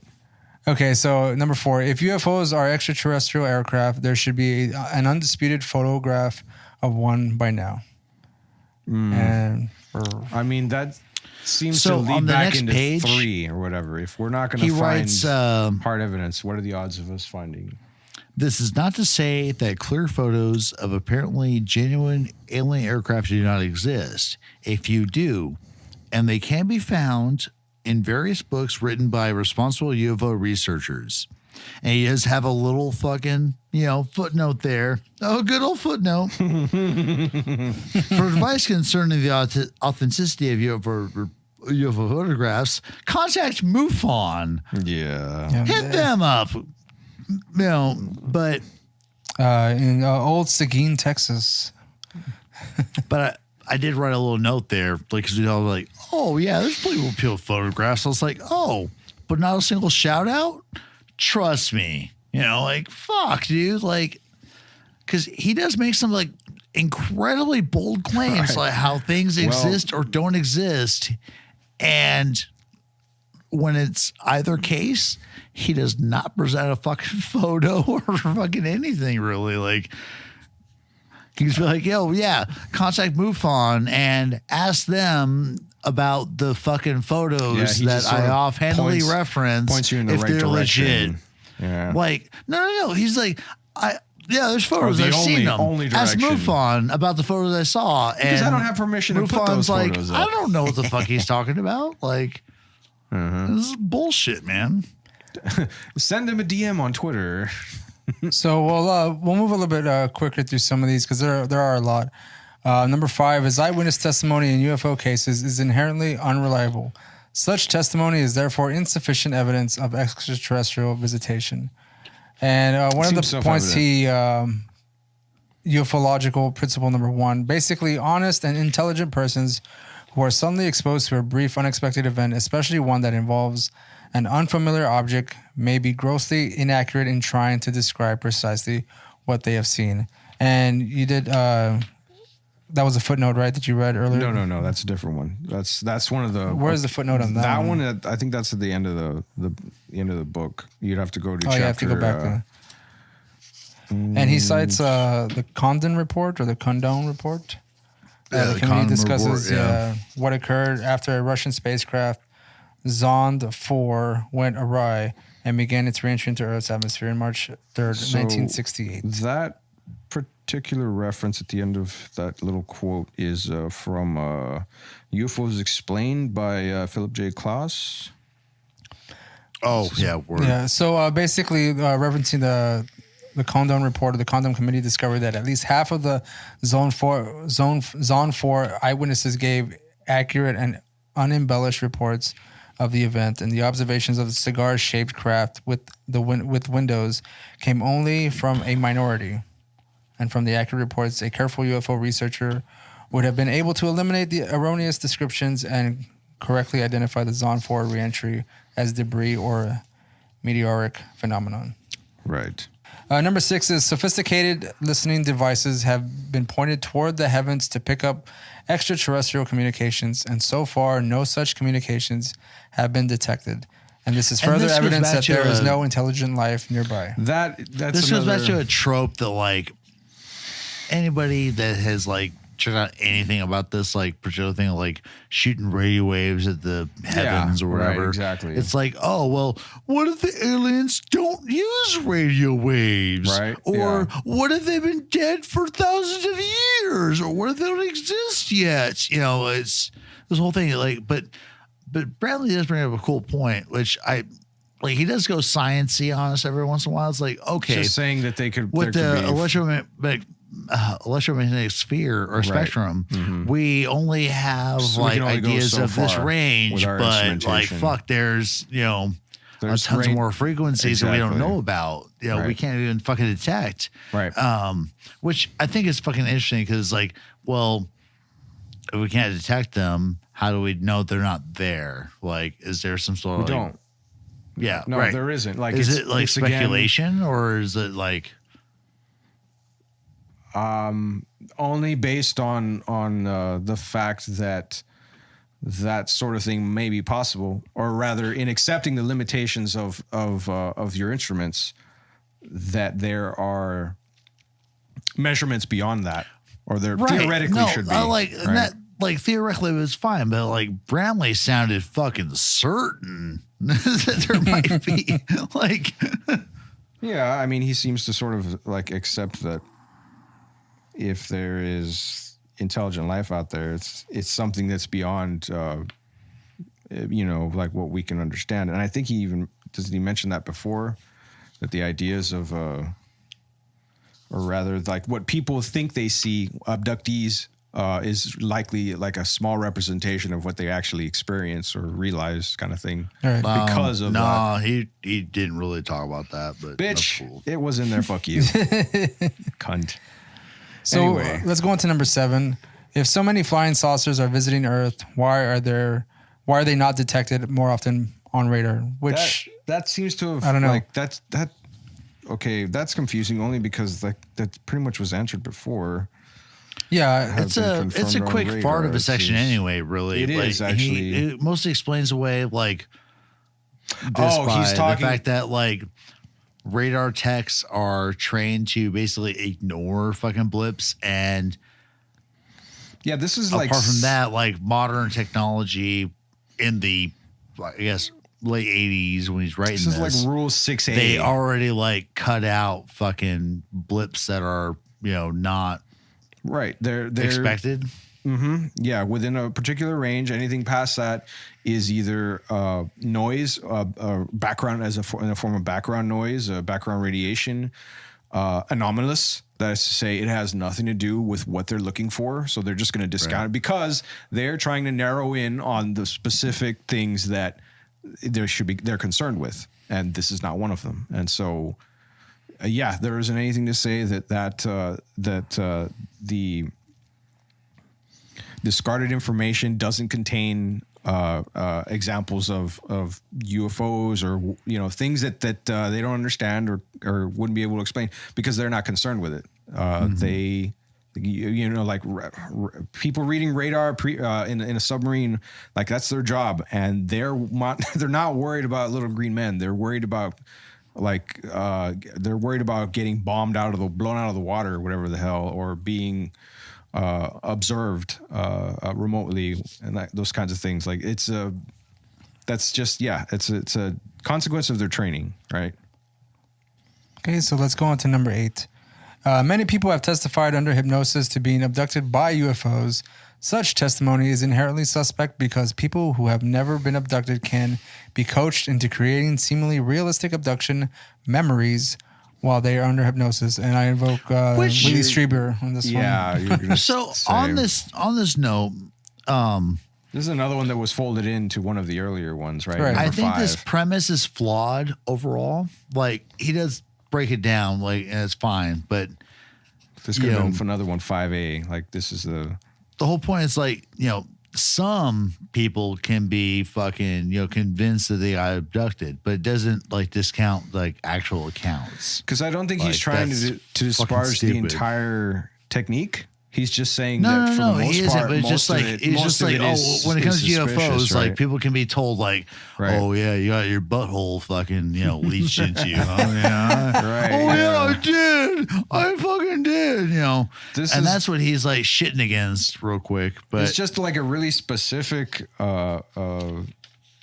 mention or whatever, and like it sort of ties into before again to why a lot of abductee stories, a lot of photographs are bunk or whatever. It's like, but some of them are credible. Go to MUFON, and like they're the ones that know, kind of thing. Like, Well, I mean, I don't know, I it mentioned seems- Wheatley Strieber. I mean, there's a whole book Yes, based on that, and that's how right. he recounts most of his Right. experience. Right. And that includes And not then just him, even- but his son, his wife, the friend. Like I think they did And the I friends mean, at some point. and like again, going like this has been a theme for all the fucking books that we've gone through before. That goes back into Michelle Michelle Remembers, Remembers, right. the same yeah, thing. aliens, Or Satan and the devil. Like, right. They're all the same thing. You're hypnotized to believing the alien is the devil is an alien, or whatever the And hell. you shit on the Bible because Satan. Yep, there you go. Because you were told, you were Hail coached into it.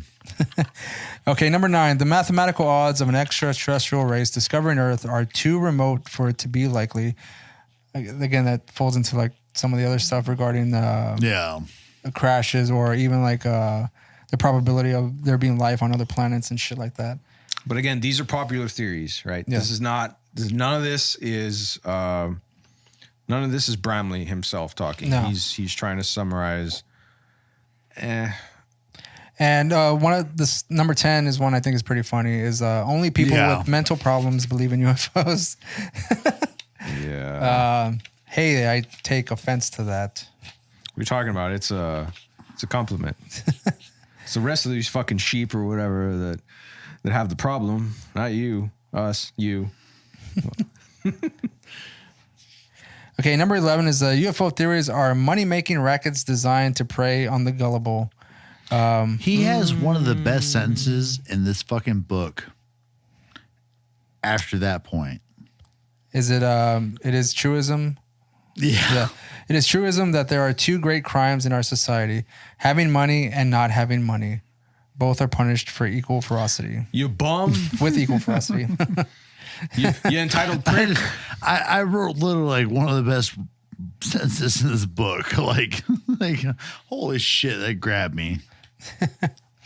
So we have number 12 here. The UFO behavior does not conform to what we think intelligent extraterrestrial behavior ought to be. And he's like, well, why do we assume that they gotta be like what we think like? The stuff of a Buck Rogers movie. Believe me. Like, there's so many fucking proofs in this fucking chapter. that he Yeah, covers. we're It's almost done. crazy. We're almost done with this one here. We're getting close, boys. So number 13 is that in the past, a few UFO sightings touted as proof of extraterrestrial visitation by top UFO researchers have proven to be earthly phenomenon or hoaxes, such errors should cast doubt on all proclamations by UFO reasoners.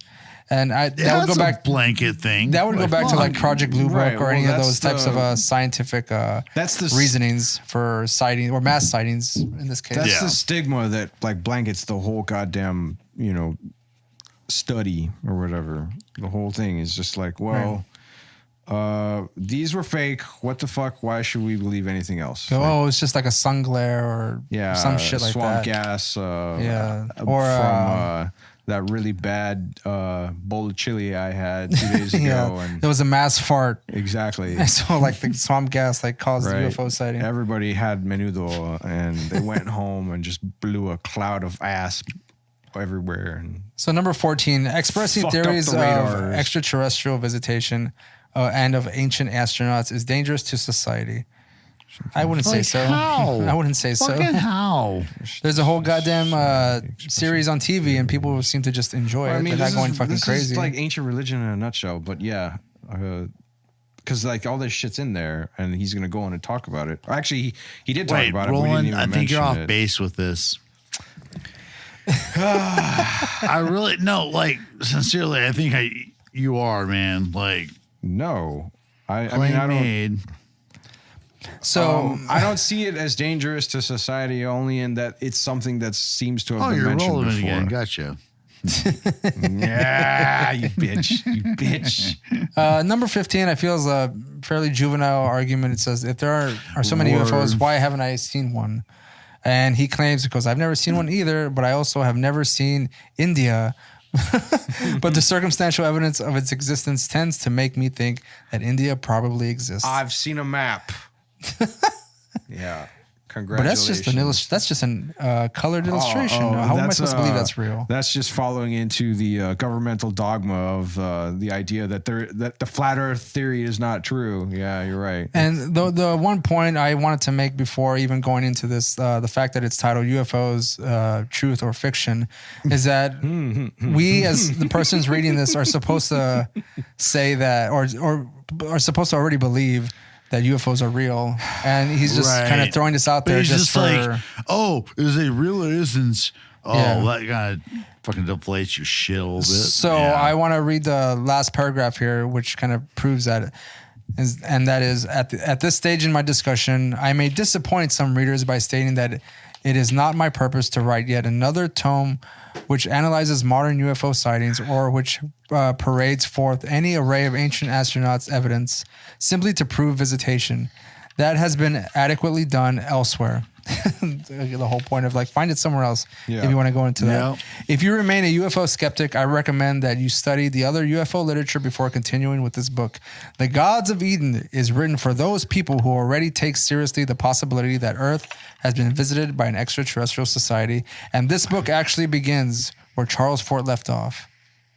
So again, he's claiming that he's taking the reins on this discussion. The second coming of Charles Fort. Yeah, the second coming of Charles Fort. And he does give two, I guess what he says, because I'm risking a great deal by making this book available, I ask my readers for two favors before they pass judgment on whatever I have written. Please read the entire book carefully, and please read the chapters in the order in which they appear. I think we mentioned that beforehand. A grudging drama queen. Chapter 4, The Gods of Eden. And in this chapter is when he invokes Sitchin primarily, or his theories of ancient astronauts. But he does refer to the gods that visited Earth as, was it custodial? You're right, the custodians. Yes, this is where the custodial Which gods I like. come in. I like that. Or the custodians. I like that characterization of them because he uses that to kind of like what Sitchin did in tying or connecting the Nephilim to everyone. Are you telling me there are a bunch of goddamn janitors coming to Earth? It's a bit more simplified, which I kind of prefer because Sitchin does get a little confusing when he starts weaving in the Babylonians with the Mesopotamians, with the Assyrians, with modern Christianity and that sort of thing. I don't want to get in necessarily too deep into this chapter because we did that already. No, we already talked about we fucking with shit, it extensively. If you want to get more into chapter 12, the Gods of Eden or the custodial beings or the Nephilim, the Anunnaki, go read the 12th Planet, in which he invokes here. He says, in this book, the 12th Planet, author Zachariah Sitchin exhaustively analyzes the Sumerian creation stories. And by all means, go ahead and do that because... But so in this chapter, though, like Bramley has bring up the idea that the custodians wanted to block humanity from what he referred to as a spiritual recovery or whatever, to find out that they're, infinite beings, basically, that we are infinite beings. And he draws on like the Bible a little bit in this chapter because he talks about like Genesis and the whole, tree of life, tree of knowledge and stuff, which Sitchin covers or whatever quite extensively. I thought that was interesting because, Bramley's talking about like human enslavement through warfare or whatever. But when it came to Adam and Eve and all of the whole thing about like, oh, it wasn't that they were naked. So the implication that is that Adam and Eve felt degraded by their nakedness because it was a sign of their enslavement, not because of being naked was in itself bad. Right. They were compared to animals. Right. And here's where we get back into like Sitchin land with the, the tree of life the fruit of life, fruit of knowledge or whatever. But he spices it up by talking about the snake. Mm-hmm. And I think that was more relevant in the next chapter, if I'm not mistaken. Ray, if you remember.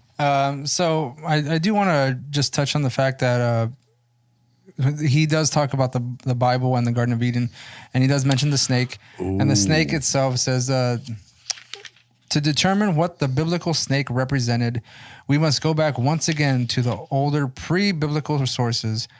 When we do so, we discover that the snake symbol had two very important meanings in the ancient world. It was associated with the custodial god Ea, reputed creator and benefactor of mankind, and it was also represented by an influential organization with which Ea was associated.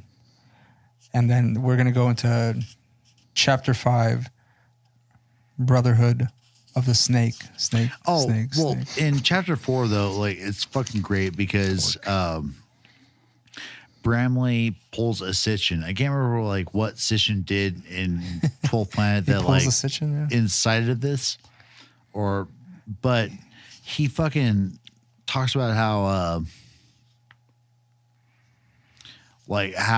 evolution is nonsense. It's like, the people came from slime and, fish and blah, blah, blah.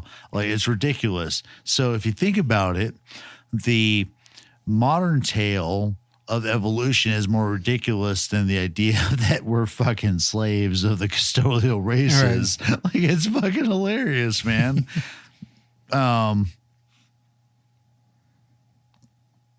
Like, I put fucking what in my notes for the whole like modern view is actually more like ridiculous than the ancient one. And then note 2 was like talking about the tale of Adam and Eve, and it was all symbolic. And actually that was one point of contention I had. It's like he argued that the tale of Adam and Eve was the only story out there that was symbolic entirely in nature. And I call bullshit on that because I think about Aesop's fables. I think about world diver myths, Mother Spider fucking myths from the Hopi. It's bullshit, man.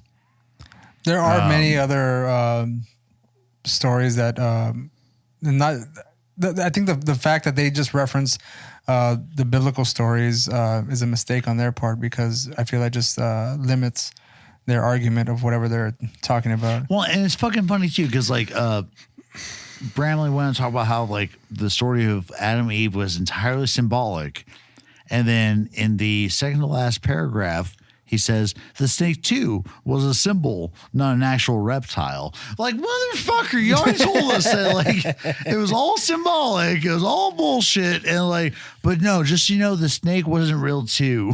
Like, god damn it. Yeah, I just sort of wanted to mention it or like sort of try to make sense of what I was thinking of before, like in how you made a point to say that Bramley doesn't talk into North American cultures, Right. and I thought that he sort of runs through the same directions that Sitchin goes to. That is to say, he goes into the origins of modern civilization. You know, like but the Middle it's East all or the old world perspective. Exactly. And Even though at least Bramley admits or at least mentions that there are cultures in South America that have flood myths or whatever, which is relevant and later. so But that's about the only discussion of anything outside of the old world so does that Sitchin, he really right? fucks with, man. And same with Sitchin, they don't really go into the new world stuff, and it almost feels like Bramley makes the same sort of mistaken assumptions of the idea of primitive man or whatever. Right. these I'm guys waiting over for here. I'm waiting for the fucking novel to come out or serious historical research, whatever you want to call it, about well, fuck, man, assuming the idea of Pangea and people were around for a long time. What about the New World? Why wasn't the New World not a jumping off point? Right. I mean, particularly with some of the stuff I've been checking out, they're oh, well, look at Inca architecture. It's a poor replication of this older stonework. Who did that? You know?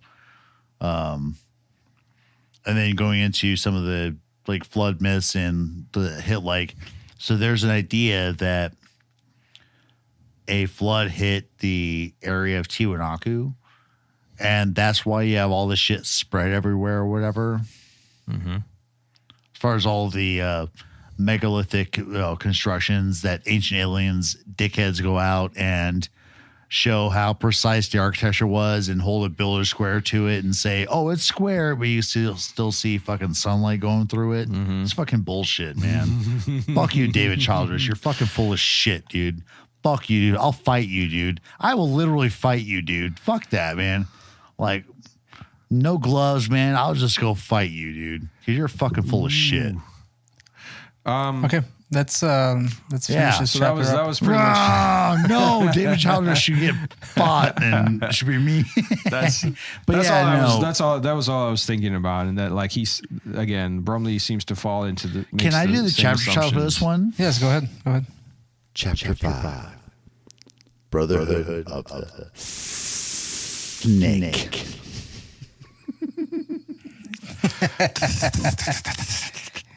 The snake. Now, according to Bramley, the group dedicated to the dissemination and spiritual knowledge and the attainment of spiritual freedom is the Brotherhood Right. of the Snake. So these were the good guys. Yes. You're trying to has tell a very people, you're malicious an sounding infinite name. being, you're It does. awesome. Without the context, it does. Yeah, It sounds- because I mean, first of all, Brotherhood, it already sounds some kind of like a secret society that's out to ruin fucking mankind. Yeah, but dude, we'll find out later, of why snake has such a negative connotation. yeah, and the fact that this group over time gets corrupted in some way. But what are their intentions? It's not corrupted. It's completely co-opted, dude. Oh yeah, sure, yeah. Yeah, they were. So what are their original intentions, and where do they come from? So it starts off with the snake once again. So, of all the animals revered in ancient human societies, none were more prominent or as important as the snake. The snake was an important logo of a group which had become influential in the early human society of both hemispheres. Both hemispheres. So, okay. All right. Fuck you, Sitchin Light. Fuck you, Bramley. All right. So he said Brotherhood of the Snake on both fucking hemispheres. So he only writes about, the old world. Where's this Brotherhood of the Snake shit going on in fucking ancient fucking Mesoamerica and shit? He doesn't talk about that at all, man. No, because I mean, at this time, as far as Wouldn't they care, aren't they He like claims that it's going on both continents. He's been researching this shit for over a decade now. But it's saying and that he it's like can't it's fucking hidden come up with though. this shit apart from like, oh yeah, stuff happened in the Americas too. That's all he did there. And that's But we're bullshit, under man. the assumption that it's hidden and not necessarily out in front in like any sort of historical written record. That yeah, no, see that. No. I'm playing like advocate here, right? For You're terrible. Bramley. You're a terrible person. But yeah, so Brother of the Snake, initially set up by our old buddy Enki, actually. yeah. Yeah, Enki. No. Same difference. was it Eo? Yes. Excuse me, and you are right, Daniel. But he does specifically Yeah, suck a like, dick, bitch. No. So we then, need all to right, use them since- both because he doesn't mention Enki here only but once in the previous chapter. Now he's Ea, and so it's like Since people you're will mostly lose it. incorrect, go ahead and continue through, Roland. Okay. What's the Brother of the Snake? What's up, bitch? So yeah, it says here we look to discover drink who a beer. founded the No. Brotherhood. Mesopotamian texts point right back to that rebellious god, Prince Ea. His father, Anu, possessed profound ethical and spiritual knowledge. But this is the same knowledge that was later symbolized as the trees in the biblical Adam and Eve story. In fact, the biblical tree symbol came from pre-biblical Mesopotamian works, such as one showing a snake wrapped around the trunk of a tree, identical to later portrayals of a snake in Eden. From the tree in the Mesopotamian depiction hang two pieces of fruit. To the right of the tree is the half moon, symbol of Ea. To the left is the I would just plaid like to symbol of point out, Anu. though, like, sorry, Roll, but the No, whole that was snake pretty around the much it, tree like, bullshit. yeah, that's connections. Remember in 12th Planet when Sitchin gave us all these great images of what he was talking about? He couldn't explain. And we couldn't find the fucking they weren't snake. there. We Yeah. couldn't find the snake in the tree, dude. He was like, it's there. It's the What's tree of this? life. Like, and we couldn't find the fucking snake. It doesn't exist. It didn't happen, dude. Like, Yeah. the rest of this book happened, but the snake didn't. That's all I'm saying. It's just a symbol. Like, Right? It's just a symbol. no, don't you fucking support Bramley. I have to support Bramley. Right? You don't. Okay, so the original intention of the Brotherhood that they imposed spiritual enslavement and sought to liberate the human race right. from the custodial bondage. Right. But there was the snake object has a custodial hatred. Why? But Ea is the culprit in which he was the one who founded the Brotherhood on Earth and taught the humans kind of a spiritual freedom. What is the name of the snake symbol from the American medical? So I forget how it's pronounced. The Oh, Cadus, shit. Yeah, Cadus or whatever. Cadus. Yeah. See, so this was supposed to be the, he invokes that again, like, Yeah. so the snake in the tree is still used in modern society as the Cadus, but it doesn't say Right. Cadus. It's just No, it doesn't. Yeah. You just have to know that. But he does mention in here the American Medical Association, but nobody really knows that, the squiggly the double snakes on the staff, that's the Cadus. Yeah, because from when it was originally mentioned, the snake came to symbolize physical healing. And so that was where apparently And that reference developed. There's one sentence here that Bramley modern brings up. ancient that developments of medicine. Sorry, go ahead. He once again invokes his buddy Sitchin, but it doesn't make any sense in the context of his discussion. So, another possible explanation for the snake logo is offered by Mr. Sitchin, who says that the biblical word for snake is nahash. That's right. Which comes out from the word, I don't know, Sumerian. Meaning to decipher to find out. Yeah, and then he just like drops it from there. It's like, okay, so the snake is supposed to mean like discovery, finding shit out, but he doesn't tie that into any of his other discussion. It's like, hey, the Bible says this. Further proof. I don't get it, man. Well, one of the reasons they chose the snake as a symbol or the logo is because apparently Ea's first home on Earth was said to have been constructed by the serpent-infested swampland. the snake marsh. The snake marsh. Right. And again, you went through the meaning of the snake there too. They make he mentions a sort of an interpretation of the biblical representation of the snake as Satan actually being Ea originally, right? What does he say here? Let's see. Talk about where the Bible informs us that the serpent in the Garden of Eden was overcome before it was able to complete its mission and give Adam and Eve the quote-unquote fruit from the second tree. Right. Ea, who was also symbolized as the snake, was banished to earth and was extensively villainized and by his opponents to ensure that he could never again secure the widespread following among human beings. But Roland, I need you to read the notes here, and I want you to rattle off some of these names of Ea. Where? If you can notes? do I'm it. sorry. Where are you? Right there. You want me to highlight it for you? It's right. Go lower. Right there. Kris Kringle. What does it say?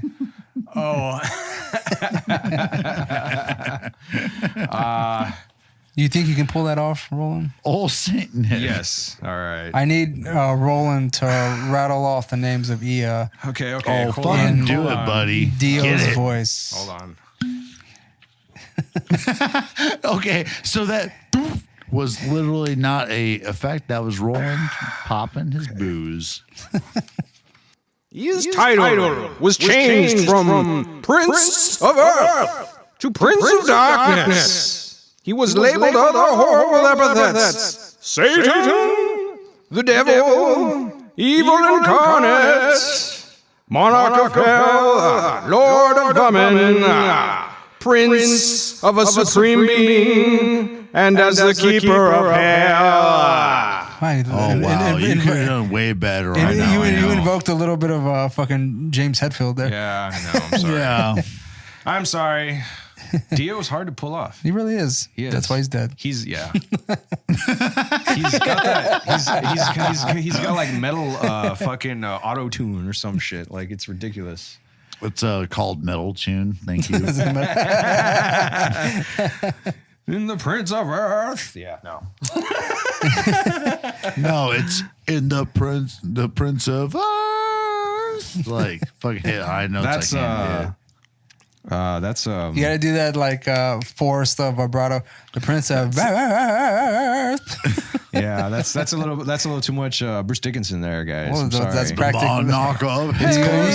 It's close, but it kind of like intertwines between the fucking Dio, Bruce Dickinson, and God, I can't believe I forgot his fucking name. It's his sacrilege to forget his name. Singer, John Petrucci. He doesn't sing. He doesn't sing, motherfucker. He doesn't sing. Les Claypool. No.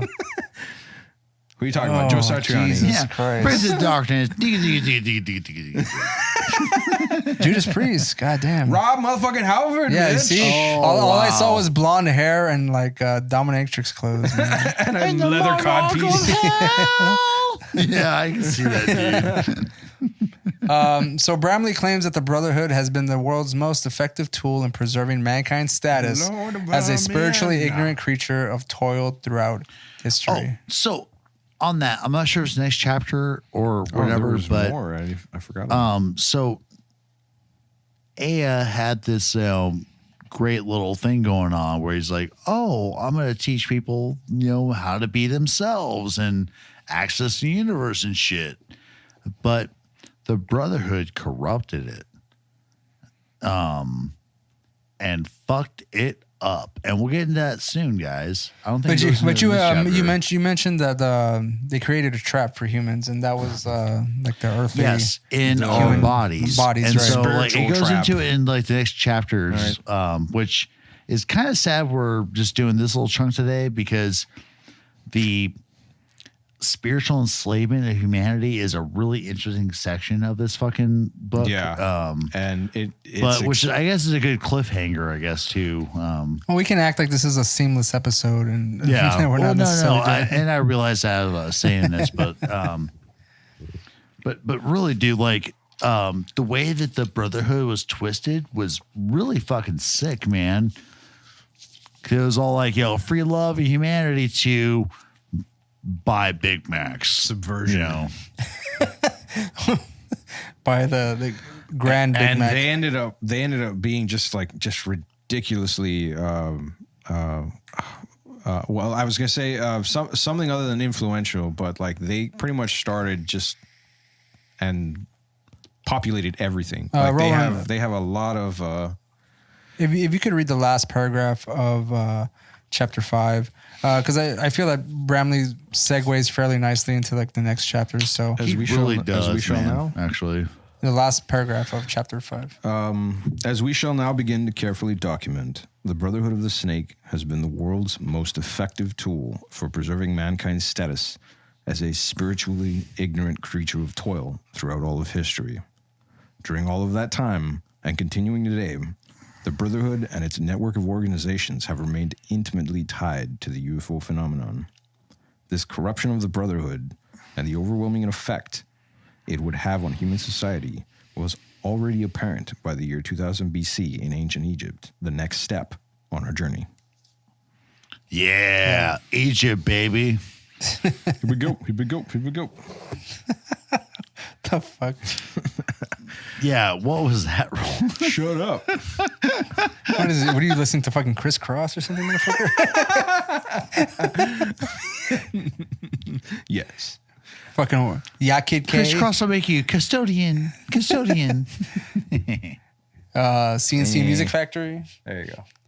MC Hammer. Nah, dude, straight up. I'm gonna Monkey Punch. I'm gonna resend you those a clip of me trying to fucking deal with those names later because I could have way more fun with it. Or you can go like straight up metal if you want. I mean, No, I don't want to go straight up metal. I need to channel some like Dio/Dickinson with a little Halford. Halford twist. Or you could go straight up fucking Dave Mustaine and be like, Oh, fuck the Prince of Liars. No, I'm not gonna do that shit. I hate it. He's got such a cool lies. Mark of Hell, Lord of Evil incarnate. Monarch of Hell. Prince of a Supreme Being, Lord of Vermin. Oh, this is deviated badly. No. And you just ended sweating bullets. Sweating vermin. Lord of vermin. Countdown to extinction. Yeah. All right, we'll call it quits there for tonight. Blue midgets come into my house. Hey, it's ridiculous. The guy had some kind of a rectal probe.